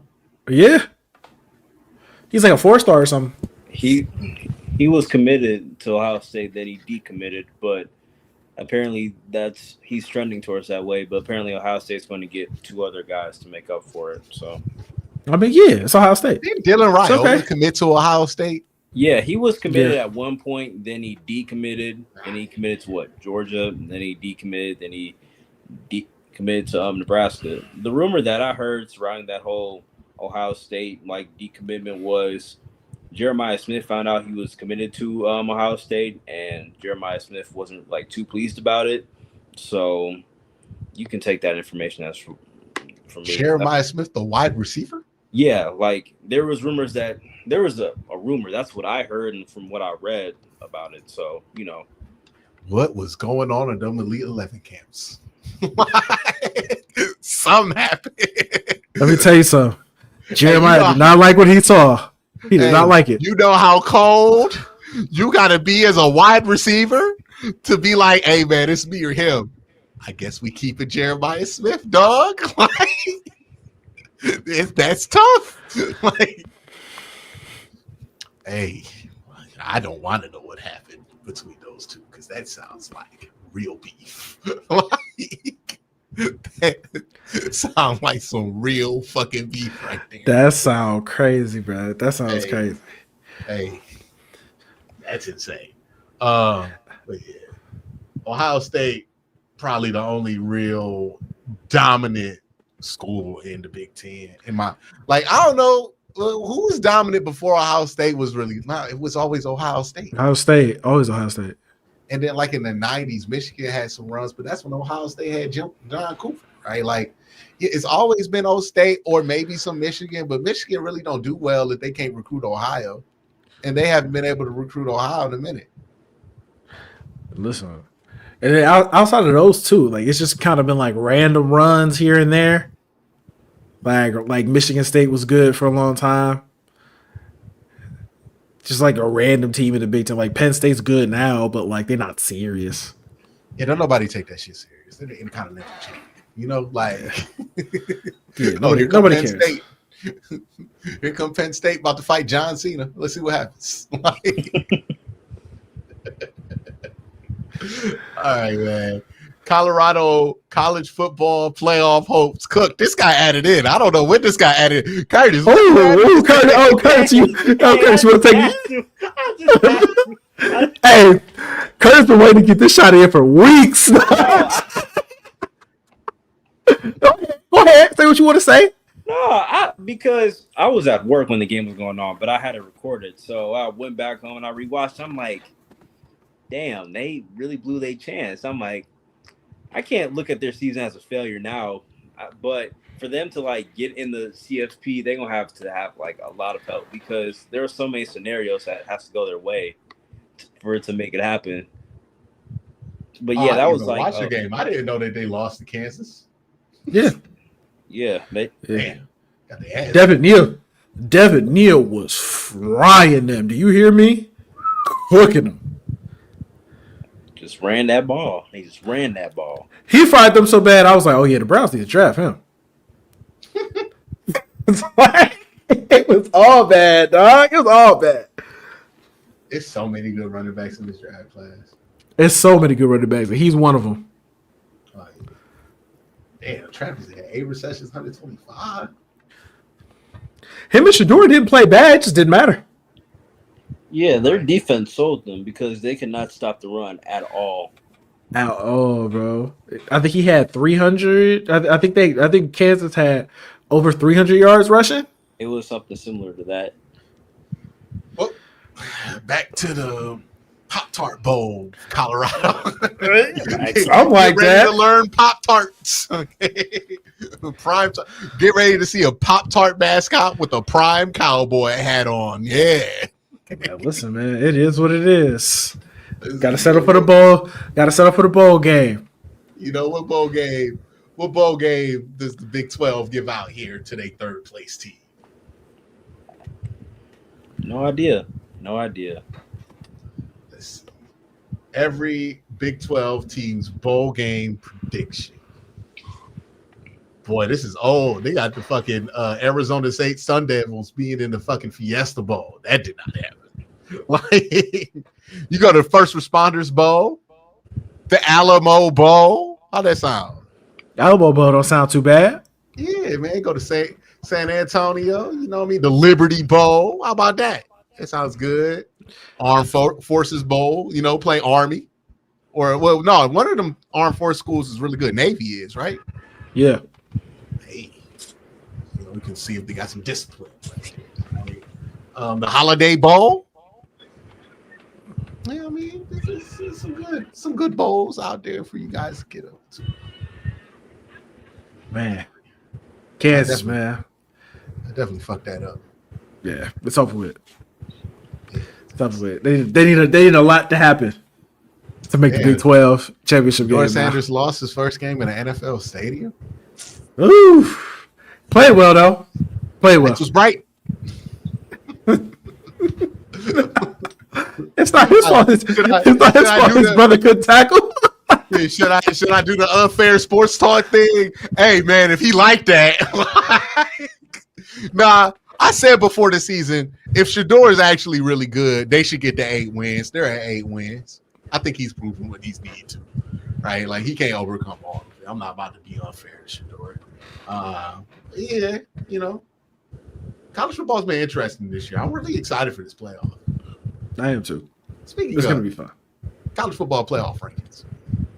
Hey, man, I know you have it in here, Curtis. How far will Indiana fall? Nah, they not making it. What the fuck? Did you watch that shit? No, I was going to include more to that because when I rewatched that game, I'm like, there's no justification for them for being 12-team playoff. Like, they might fall out in the SEC team with 2 or 3 losses to get in, and everybody's going to be upset about it. I'm like, nah, that's the right move. Yeah, it's the right move.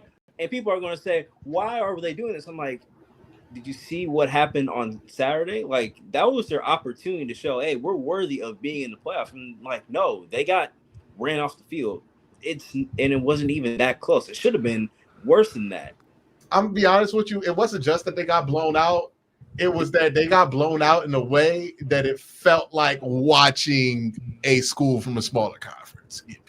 Like, it was like, oh, they never had a chance. Like, if you played this game 10 times, Indiana was never winning it. And that you just don't want that in the playoffs. It's like when I watched them play against Michigan, I'm like, they barely beat Michigan. I'm like, so I rewatched it again. I thought, yeah, Ohio State might embarrass them. So, you know, going into the game, because I only watched like the first half of it because I had to go to work. I'm like, first half, I'm like, yeah, by the time I'm done working, I'm like, this game will not even be close. So in the AP poll, Indiana has dropped to 10. You said in the AP poll? Yeah, they dropped to 10th. We got the coaches poll up. Yeah, the coaches poll, they dropped to 10 too. Okay, so they're still in. I think the college football playoff poll, they're going to drop to like 15 because they factor in eye test, and that was the largest failure of an eye test I have ever seen. I agree with you. So yeah, I would imagine they give them 16 just to be like, yeah, they ain't making it. like, I don't think they're gonna give you the illusion that they can make it there. But Boise State probably gonna make it if they went out. Who's gonna be in the playoff, right? Oregon, if they win the Big Ten. Ohio State gonna be in there. Oregon, Ohio State both gonna be in there no matter what. Texas, who they playing in the SEC championship now? Texas, Georgia. Texas and Texas A&M will play this Saturday, and whoever wins will play Georgia in the SEC title game. How the fuck is Georgia still in the SEC title? I don't know. Because everybody else around him just been folding. By the way, man, shout out to Georgia because every year I've ever lived in Atlanta, they've been in the fucking SEC championship game. Like, it's just like they play here during that week. It's like, oh yeah, it's the Georgia game this week. Like, crazy home field advantage too, because like they run this city. Let me tell you, man.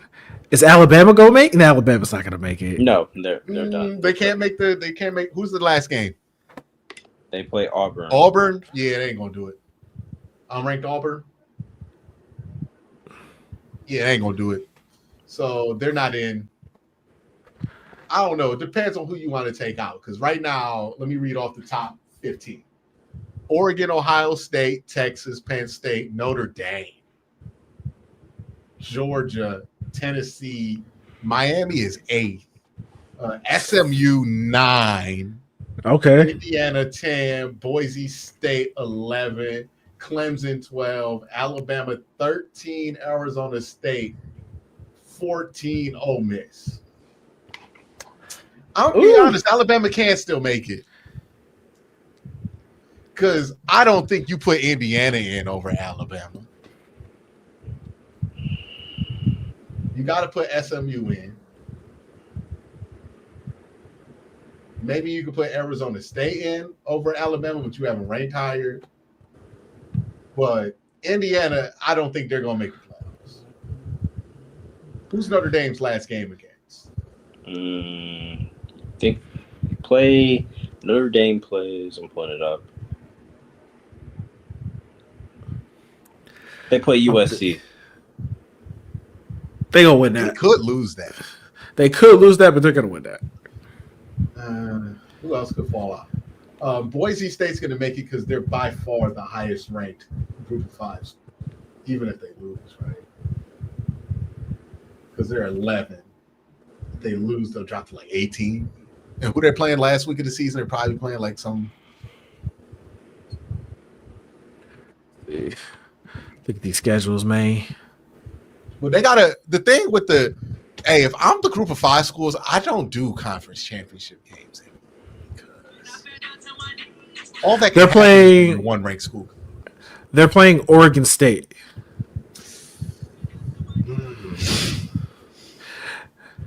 Is Curtis playing a little? Is Curtis playing a little Dirk in the background? Yeah, someone sent me a video. I don't know why. Let's see. Hey man, we sure Indiana not gonna make it? Yeah, I don't think Indiana should. No, they could have if they put up a better fight, maybe, but they looked outclassed and outmatched. They're not going to. Do you want to see Indiana play Texas? Hell no. They ass kicked. I mean, I'm looking at who's behind them. I'm like, dang, we're gonna put in a 3-loss, hey, keep in mind, possibly 4-loss Alabama over them. I mean, like, let's also be real about it. ESPN owns this, so like, yeah, they gonna want to put Alabama, Texas up instead of fucking Indiana, Texas, especially if it's at the edges. Oh, absolutely. And if Indiana could cry about how they did not get a fair shake and they got to play in a quincycarrier bowl. But let's be honest, we gonna care about it for like 3 hours on Twitter and then stop caring. And not only that, they haven't. Their schedule was pretty weak. Like they didn't play a ranked school except Ohio State, and they lost. So their big statement win is against Nebraska. Yeah, they're out. Indiana. Yeah, they're out. Right. There's no making it in. Who they play for the end of the week? Purdue. Yeah, they play Purdue. Yeah, they're out. They're done. They're done. They're done. Hey, somebody's like, yeah, Alabama got destroyed by Oklahoma. You know what, though? You got an easier time making me watch Alabama versus anybody than Indiana after watching that game that they dropped. I'm sorry. Maybe they have one of them good games and sneak up on somebody. Like, I'm not about to count Alabama out. That's Bama. Damn. 1 loss and don't even get a shot. That's crazy.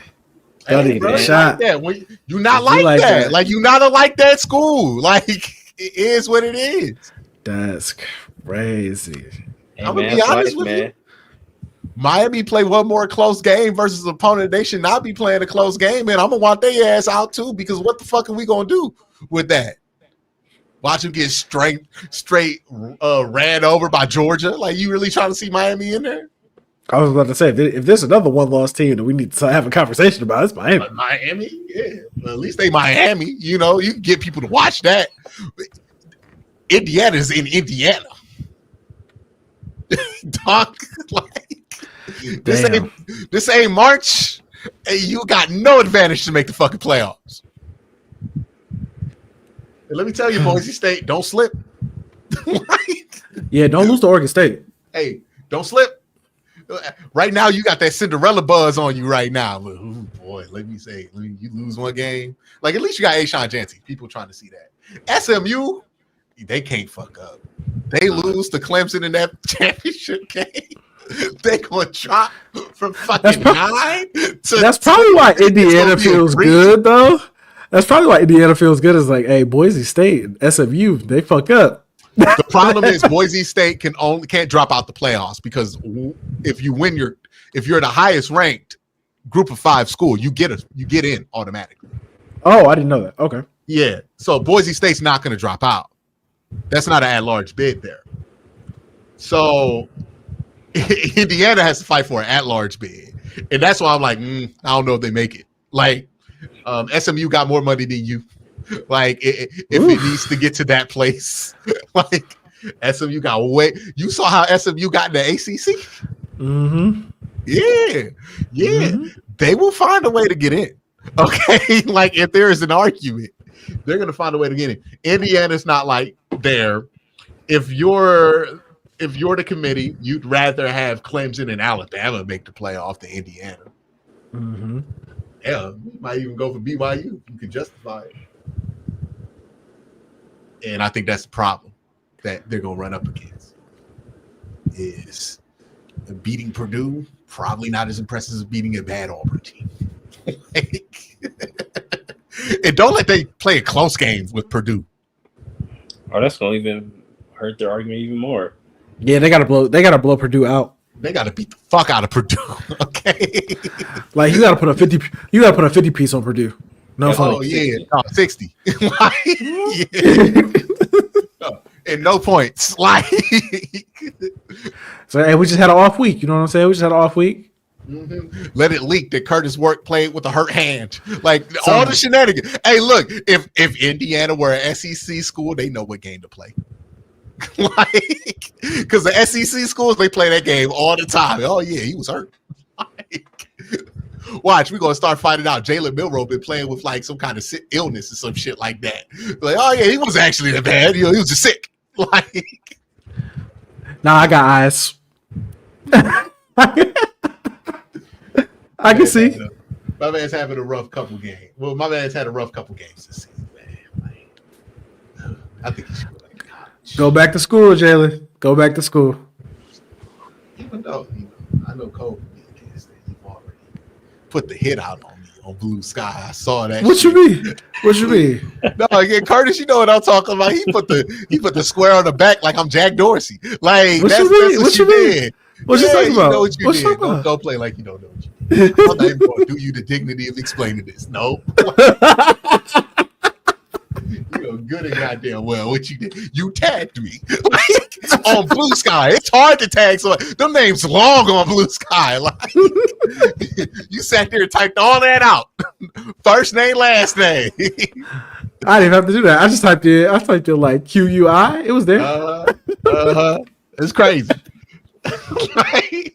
I just so now you remember what you did. Now you remembers what he did. You see that, Curtis?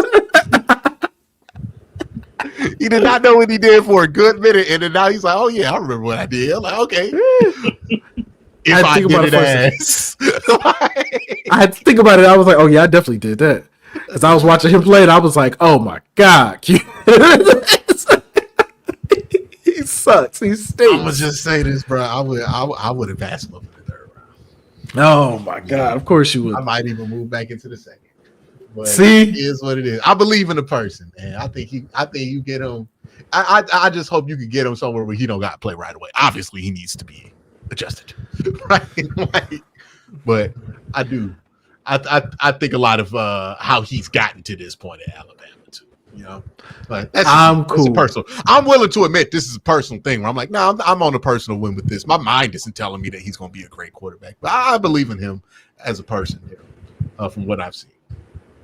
Maybe I just like the motherfucker, man. Like, That's perfectly fine. If that's what it is, that's perfectly fine. You know what I mean? Third round pick, you can take somebody you like. Like, not him. Especially when you got two. Yeah, you know what I mean? Nah. Well, he can beat DTR out. I'm not taking him in the third round. Bro, you imagine him coming in for the read option package instead of DTR? I mean, at the very least, you got that. See, y'all letting this recency bias get in y'all head. You know, this is what the media does. Okay. Okay. Yeah. It's just too reactionary. Okay. You know, I'm not going to let one game make me forget that man ran 70 yards against Georgia and LSU. Ain't no way all-stars of the week. Curtis, get back up here and explain this. He ain't even on. I guess he doing something. Yeah, we got some ain't no way all-stars to explain. Let's go. Ain't no ways. The first ain't no way all-star nominee. Oh man. Anyway, the first ain't no way all-star, the New York Giants organization, because ain't no way that they let Saquon Barkley leave and give Daniel Jones a huge contract extension. Like, what did they think? Video. They did this. Like, that is the most egregious thing of this all. There is video evidence of the Imagine being a Giants fan. Like, you have never had this amount of clarity on who to be angry at. Like, this is like if they got the Watson trade on Hard Knocks. Like, this is crazy, dog. Like, hey, by the way, we laughing right now. We might find out who decided to keep Watson as a starter because we on Hard Knocks too. So we only laughing for right now, right? But ooh, you got Joe Sheen on there talking about, so this gonna be the year of Daniel Jones. You cut him before the year ended. That's crazy. That's crazy, dog. You know how nuts he that wasn't is? even playing bad enough to where you had to cut him. You could have just benched him, but they said, fuck it, cut him. Like, you know how fed up you have to be with a human being? Like, that's diabolical. It's wild. It's literally wild that they did that. And then put in Tommy DeVito, and worse, Baker Mayfield came up in there talking cash money shit. Okay, hey, I gotta give it to Baker. Top 5 dude you don't want to have a bad game against because he gonna absolutely stun on you and you gonna be furious because it's not like he's like that. He's just having a good game and you just gotta fucking deal with it. Like, you imagine like Scotty Barnes made 8 threes against the Cavs? Talking all that shit. You know how mad you be? Like, that's how New York fans gotta feel. He out here doing Italian hands. Like, oh. Come on, bro. I want to know who got on social media after that and was talking about how that's actually offensive towards Italians. Anti-Italian discrimination. Where's Chris Cuomo at?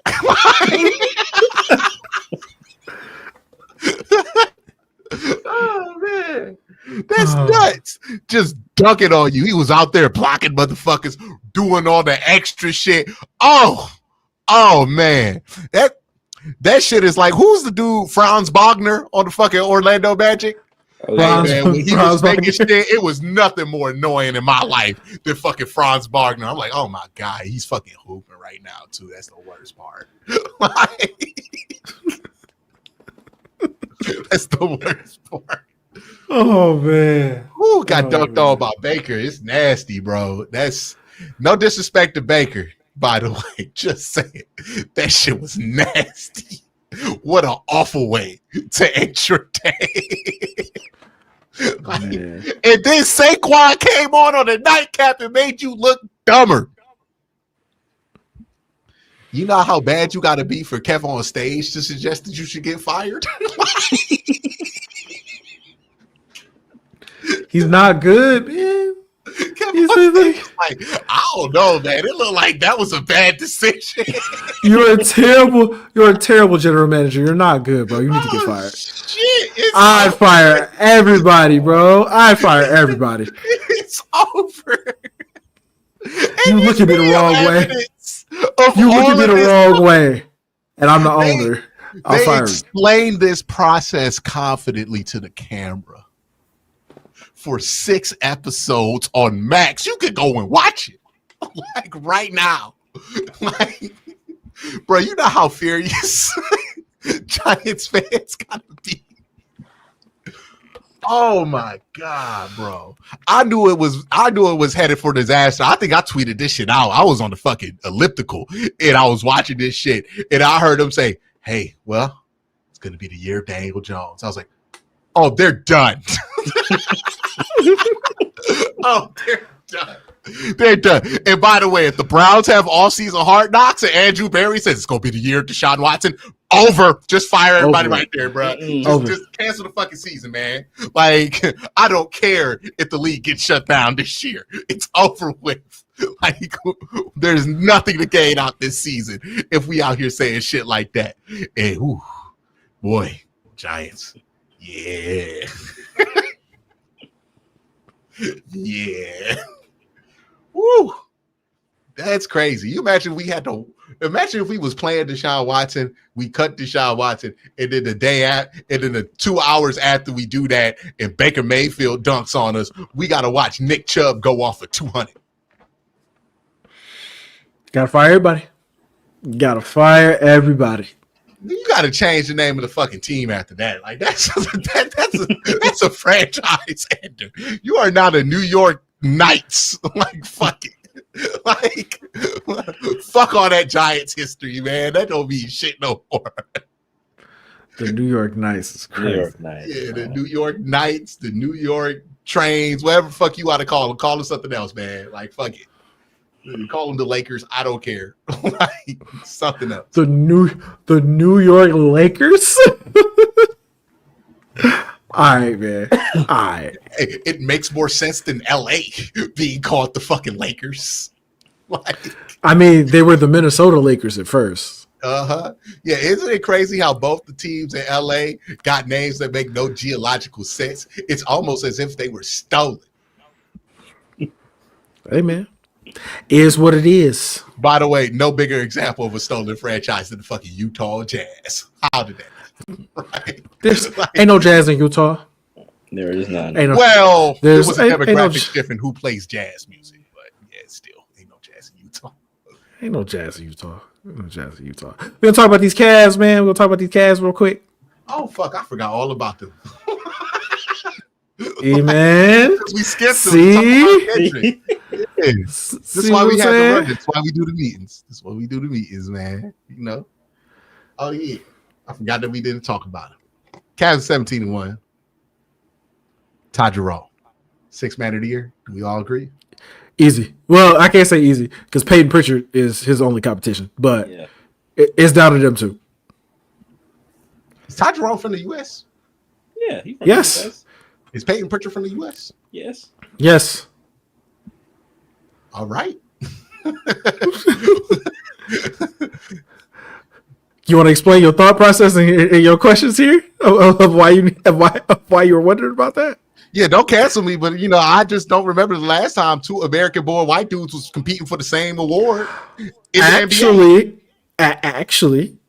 fun fact: Ty Jerome is not white. It's biracial, apparently. That is a biracial man. He on the George Niang? He on that Mike Daniels. What? Hold on, wait a minute. You know, I should have known the last name Jerome. Like, hold on. He on his Mike McDaniels, man. Oh, he on his Jason Kidd. He on his Jason Kidd. You feel what I'm saying? Jason Kidd was never. I never once thought Jason Kidd was a white guy, ever in my life. Really? But I only knew Jason Kidd when he was bald. It's a lot. It's a lot of people who thought Jason Kidd was white, man. I was like, man, that's so funny. Yeah, maybe I have a bias in here that like I could just like sniff it out a little bit better. But like, I always looked at Jason Kidd like that's a brother. Like never questioned it. That whole phenomenon was new to me. All right, Ty Jerome parents. Oh, is it? Wait. His grandmother was a integral figure of the civil rights movement. Is what I found out. Yeah. I wish I knew that when he was making 8 threes, dog. Like that would have made this shit so much better. What? Yeah, that is not a white man at all. That's nuts. He looks like Aiden Ross. I'm just saying. Hey, that is a black man.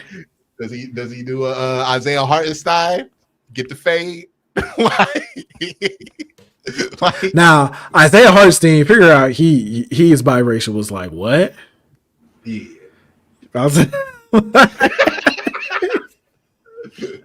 I thought you was about to say he was like Armenian or something like that. I didn't know you was about to hit me with the Wow, did not know. I usually have a good radar for this. I did not. Like, did somebody tell you this, or did you like suss this out on your own? No, I tweeted it because I said I made the same mistake that you made, because I'm like, you look at Ty Jerome, you're just going to assume that he is, a white man, and then I was educated immediately. I was like, nope. Somebody was like, he is actually biracial. He is not one of us. Somebody in the chat said Mike C. Rodriguez says, Mike Bibby is biracial. I never had a question about that. I never questioned that. I never questioned that one. Mike Bibby? Nah, I never questioned that one.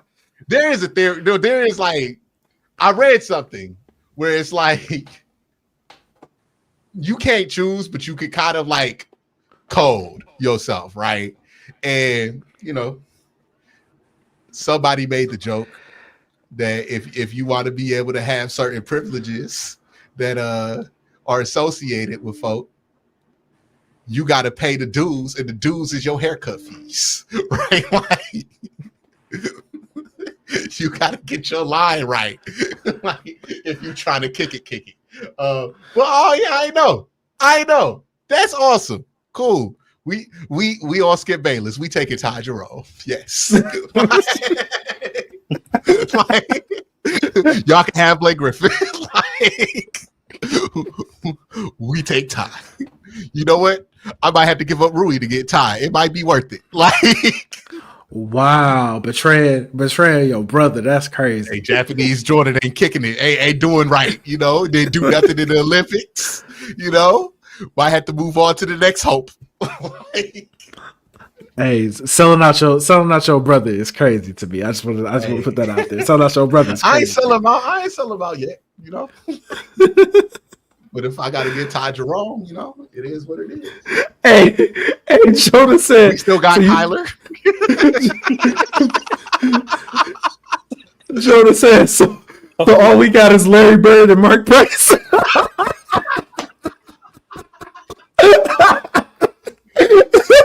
Got Austin Reed, right? He said, man, we ain't got shit. Y'all got edge rushers. Like, that's new, right? Cooper Flag coming, you know what I'm saying? Cooper Flag coming, you know what I'm saying? Hey. Influx of white receivers in the NFL. That's where you getting your gains. Right? Oh, yeah. Lab McConkey, nice. Hey, it's some white dudes playing corner now. Like, you know what I mean? You getting your gains. Yeah. Cooper, yeah. Y'all getting y'all gains in football, but yeah, man, y'all not making that progress in basketball. Like, yeah, I feel all like the white dudes that's cold as foreign. I feel like that. I think somebody made the point. I'm like, that's a big part of why Caitlin Clark is such a big deal, right? Like, she might be the best American-born white basketball player in professional sports right now. Like, hey, she certainly is the most popular. Who's the best American-born white player in the NBA right now?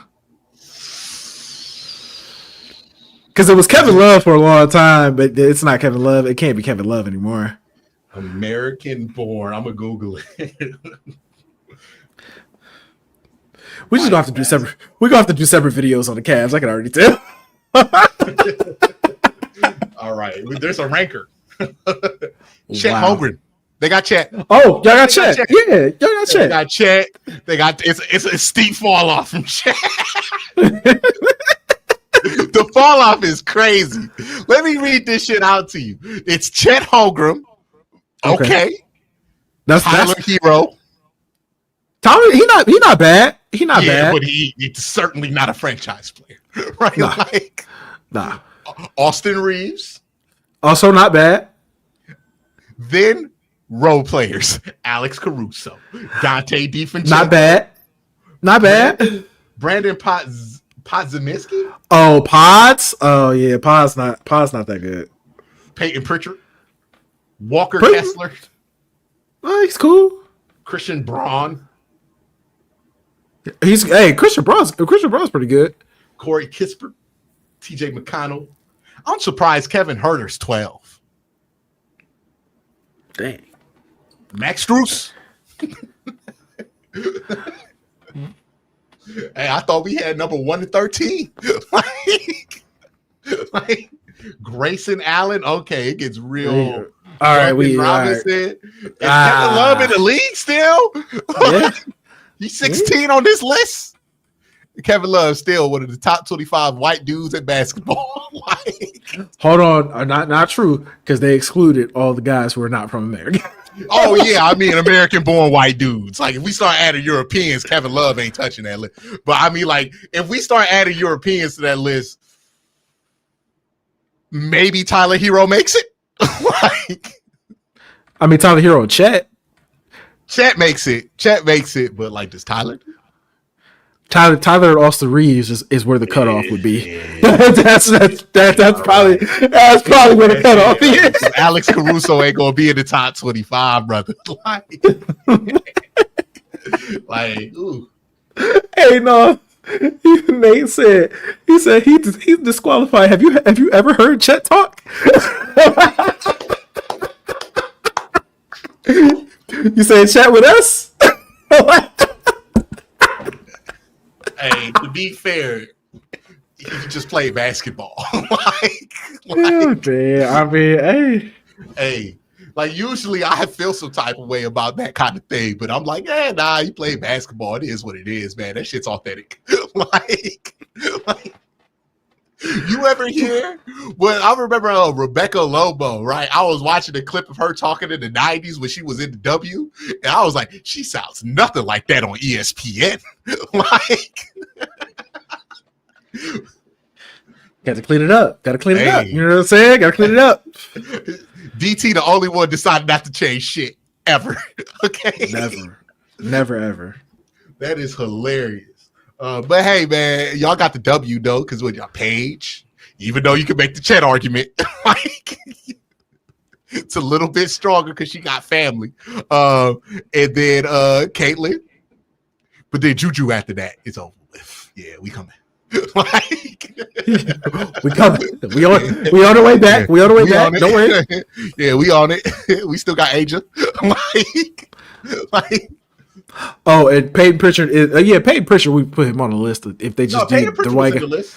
Yeah, I'm about to say he would definitely be. It's Chet, Tyler, Austin, and Peyton Pritchard. That would be the cutoff. Hey man, I'm glad I found this list after I had this information because I would have went through this and been like, I can't believe Ty Jerome's not on this list. Well, there's a very specific reason he is not on this list. Hey, I remember the first time they showed George Niang's father during the Cavs game. I was like, oh, I was like, shocked, couldn't believe it. Oh shit. Didn't know. My bad. Thank you. Let's run through these super chats real quick before we get out of here. Let's run through it, man. Let's run through it. We've had enough fun. Grady Dick. Somebody just brought up Grady Dick. Oh yeah, Grady Dick is good. He is all-time name. Grady Dick snub. He balling. No pun intended. Unbelievable. All right. Unbelievable. Unbelievable chat. Curtis, if you can you put up the super chats because I can't read them and put them up at the same time. Ray Rag says, notice he didn't sue Kendrick because he did a similar thing with all the allegations. Yeah, you can't So sue. like, it's with the defamation lawsuit. Is he claiming that UMG gave Kendrick this information to spew out? Like, how is that on UMG? Or is he suing him for disseminating this information? Which we gotta read the whole thing. If you're gonna sue somebody for distributing misinformation, boy, everybody gonna get sued because that is the media landscape of this day. Like, so I doubt that that's gonna be possible. Let's put up the next one. Maybe Drake should focus on a Degrassi reunion, get a wheelchair and everything. All right. Aren't you trying to put him back in the noggin, dog? You trying to put him back on the noggin? Hey, man. That's crazy. It's crazy to think that the biggest rap superstar of all time for most of our lifetime did start on a children's drama show. Listen, it is what it is. And then like we just forgot about that for 10 years. And now it's all coming back. Like wait till these kids discover Blackberry Drizzy. Okay. Right. Like they don't even know how embarrassing he could be. Like Drake look worse than Milroe versus Oklahoma. See? Everybody know. Do not draft. Do not draft. Hey Jalen, man. Don't let these haters get you down. But you can't throw 3 interceptions versus Oklahoma, dog. Like you just can't, you know. But my dog gonna bounce back. Drake going to pull an MGK and switch genre. Hey man, do country even want him? Man, he can do R&B. No, he can't. He can't sing though. You know, get the producers, get the right features. We can make it work. I'm gonna be honest with you. Are you really trying to hear what Drake gonna talk about in R&B? And also, given what Drake has been accused of very publicly. Okay, I see where you're going with it. Yeah, it's gonna make R&B a hard sell. Okay, like, I see where you're going with it. Yeah, what's the next one, Curtis? He's using a TikTok in his lawsuit. Yeah, man, I don't know. We'll see. Whack. Like, tell me you don't react to this news and go, "This is a whack, motherfucker." Yeah, you kind of have to. Whack. Kind of have to.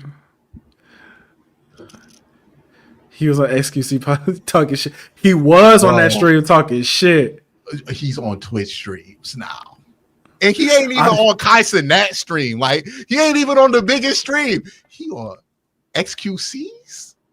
Yeah, I'm here, mind, body, and soul. You know what I'm saying? You're gonna need facts to take me down. You're gonna need facts to hurt me. Facts to hurt me. Facts, man. I'm like, oh, you Canadian now. Okay. Fairy tales won't do it. I'm like, fairy tales won't do it. I'm like, all right, Drake. Why are you referencing fairy tales?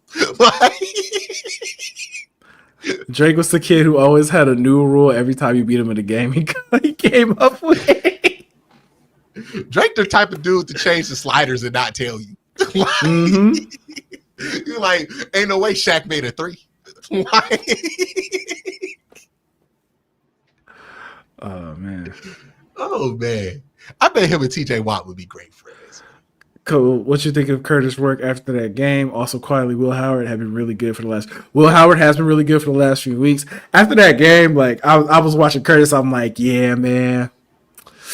No longer the late round sleeper for the Cleveland Browns. Sorry. We had a good run. Buddy. We had a good run. And so I texted. I was like, after that game, well, had a good run. Yep. It's over. Is what it is. It is what it is. Hey, I think he should go to the St. Louis Battlehawks, though. Take over for AJ McCarron. For real. Be the man over there. That'd be goat. Joe Thomas was on CBD and said at this point he doesn't have any idea what his game plan would be ver's Miles. Damn. Bro, that's one of the greatest tackles of all time. Like, basically telling you the game. And he said this about Miles' rookie year where he was like, well, I'm retiring. Like, I promise you, the Browns don't draft Myles Garrett and he's not exposed to what these new dudes is like now. He stays an extra year or two. Like, he saw Myles Garrett. He's like, nope, I'm hurt. Like, I'm out. Like, Over fuck with that. it. You telling me I gotta Over block it. that in practice? Like, nah. I'm losing weight. I'm going on TV. I'm going to cook. I'm going to buy me a soccer team. Like, Joe got the fuck up out of there, man.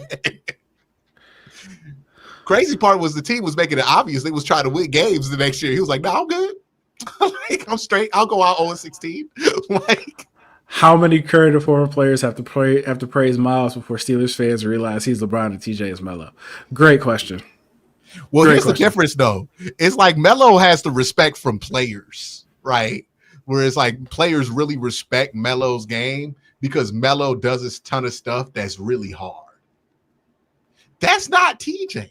Like, it ain't even Melo for him, right? Like, it's like comparing Dennis Rodman to LeBron James. It's like, bro, they play two different styles. Like, Dennis Rodman just pure hustle. like pure hustle and will. And he does that very well. He's a Hall of Famer. But you're not about to look at Dennis Rodman if you need somebody to get you 20 in a game. Like, and with Miles has done this multiple times where he's made up a point differential of 20 points. Because he's like that. Okay? Like, Best edge rusher in the world, man. Don't care what nobody's got to say. yeah, man. Yeah, every single edge that goes number one overall will be judged unfairly to Myles Garrett for the rest of our lives. And that is what it is. Like, That's what it is, man. That's what it is. God forbid that man get drafted to the Browns. Like, Yeah, I feel bad. I would genuinely feel bad. Like, dead ass, I feel bad. I'm like, whatever you do, don't wear 95. Like, Yeah, don't do that. Don't do that to yourself. What's the next one, Curtis? I forgot Drake said he fed Kendrick info, but now he's suing over his song. that's a good point. Drake is the king of looking like a clown. Thank you, Pusha T. I mean, what more can you say? Every plan backfired. He looked like the coyote trying to catch the road runner right now. Like, it's just so bad.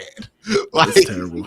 It's terrible. Like, this shit feel like a Saturday morning cartoon because like every single time he tries to like act like he outmaneuvered or just straight up gaslight people, something else that he failed at trying to prove like ends up blowing up in his face. It's just What's next, Curtis? TJ stands for the janitor the way he almost exclusively gets cleanup sacks. Shout out Highsmith and Herbig for real. Damn. hey, we're not about to be disrespectful to janitors on this podcast. Yeah, we love all the janitors, you know what I'm saying? But hey, look, janitor don't show up to work. You know. Bad. Yeah. Bad day. Bad time. Bad day. Bad day. Like, he's the hedge fund manager of football. That's a demographic we don't care about having beef with. He's the landlord of football. How many more super chats we got, man? A couple more. I'm gonna speed run them. This one is from Ray Rags. Shout out Michigan. They finally decided to play the money game and got themselves a QB after bitching about Ohio State doing that this year. They only bitch about it because they broke. Yeah, that's it. I get it. Hey, the price is the price. It is what it is. Hey, they took one step and watching that motherfucker play quarterback this year was like, nah, we gotta pay for something. 12 M's. Hey, 12 M's. What's next? Needed to be done. This is another one from Ray Rags. Send Colorado to the Duke Mayo Bowl. I want to see Deion just because I want to see his reaction being told about this tradition of dumping mayo on the winning coach. Actually, I'm with it. Please send him to the Deuce Mayo Bowl. Deion will intentionally lose that game. Honestly, you think he gonna put Travis and Shador in there if he thinks the reward is getting dunked with mayo? Deion Sanders? I could see Deion being like, you know what? Yeah, I'll do it. I can actually see him doing that. Deion cannot be out here promoting all this pro-blackness getting dunked on with mayonnaise. Okay, that's just not an image that we need of Deion Sanders after his Jackson State run and how he's kind of running off this Colorado thing. You cannot be seen getting dunked off mayonnaise. That's not cool. No. You don't do that. You lose that game. You refuse that bid. You eat the fucking Pop-Tart. I eat the Pop-Tart. Okay? I'd rather play in the fucking Wyoming Bowl. What's the next, Curtis? All right, I got 2 more. Actually, 3 more. This from Soul Train. I like the idea of Milrow learning from Winston. I don't know if I love that idea, to be I like honest. that idea. I think that's a bad idea, actually. I want him to learn from Jacoby Brissett or somebody reasonable. Jameis ain't gonna teach you nothing helpful, man. Jameis processes at a very high level, man. And it gets him in trouble, and it makes him look like a great quarterback at times. But he's not a mentor. You need to get like somebody. All right, another one is from Autistic Kid. If there was any place that would ban jazz, is Utah. I don't. 100%. They did ban alcohol statewide. Like, isn't that a thing? Aren't they a dry state? Something like that. I don't want to go to Utah. What's the last one? This last one, this was before we got on because they were asking like why weren't we starting on time. They said they probably were going to start on time, but now Colb has explained what Don is to Q, so now there's a delay. Hey man, we don't have enough time for me to explain what Don is to Q. No, we don't got enough time for that. I got to get out of here. But next week. Yeah, next week, I know Cole has to get out of here. We're not even going to explain why we was actually late and what Cole was explaining to me. Y'all have a great day. Have an even better night, man. This been Q and Cole. Peace. Oh, we got a super chat right at the end. Oh no, are we still live? Miles smoked the Pittsburgh pack. Cavs are incredible, and we'll pull out the Siggy. We're so up right now. Okay, we are absolutely. So up. We are. Appreciate the super chat with Caleb. Thankful we got that in last minute. All right, peace.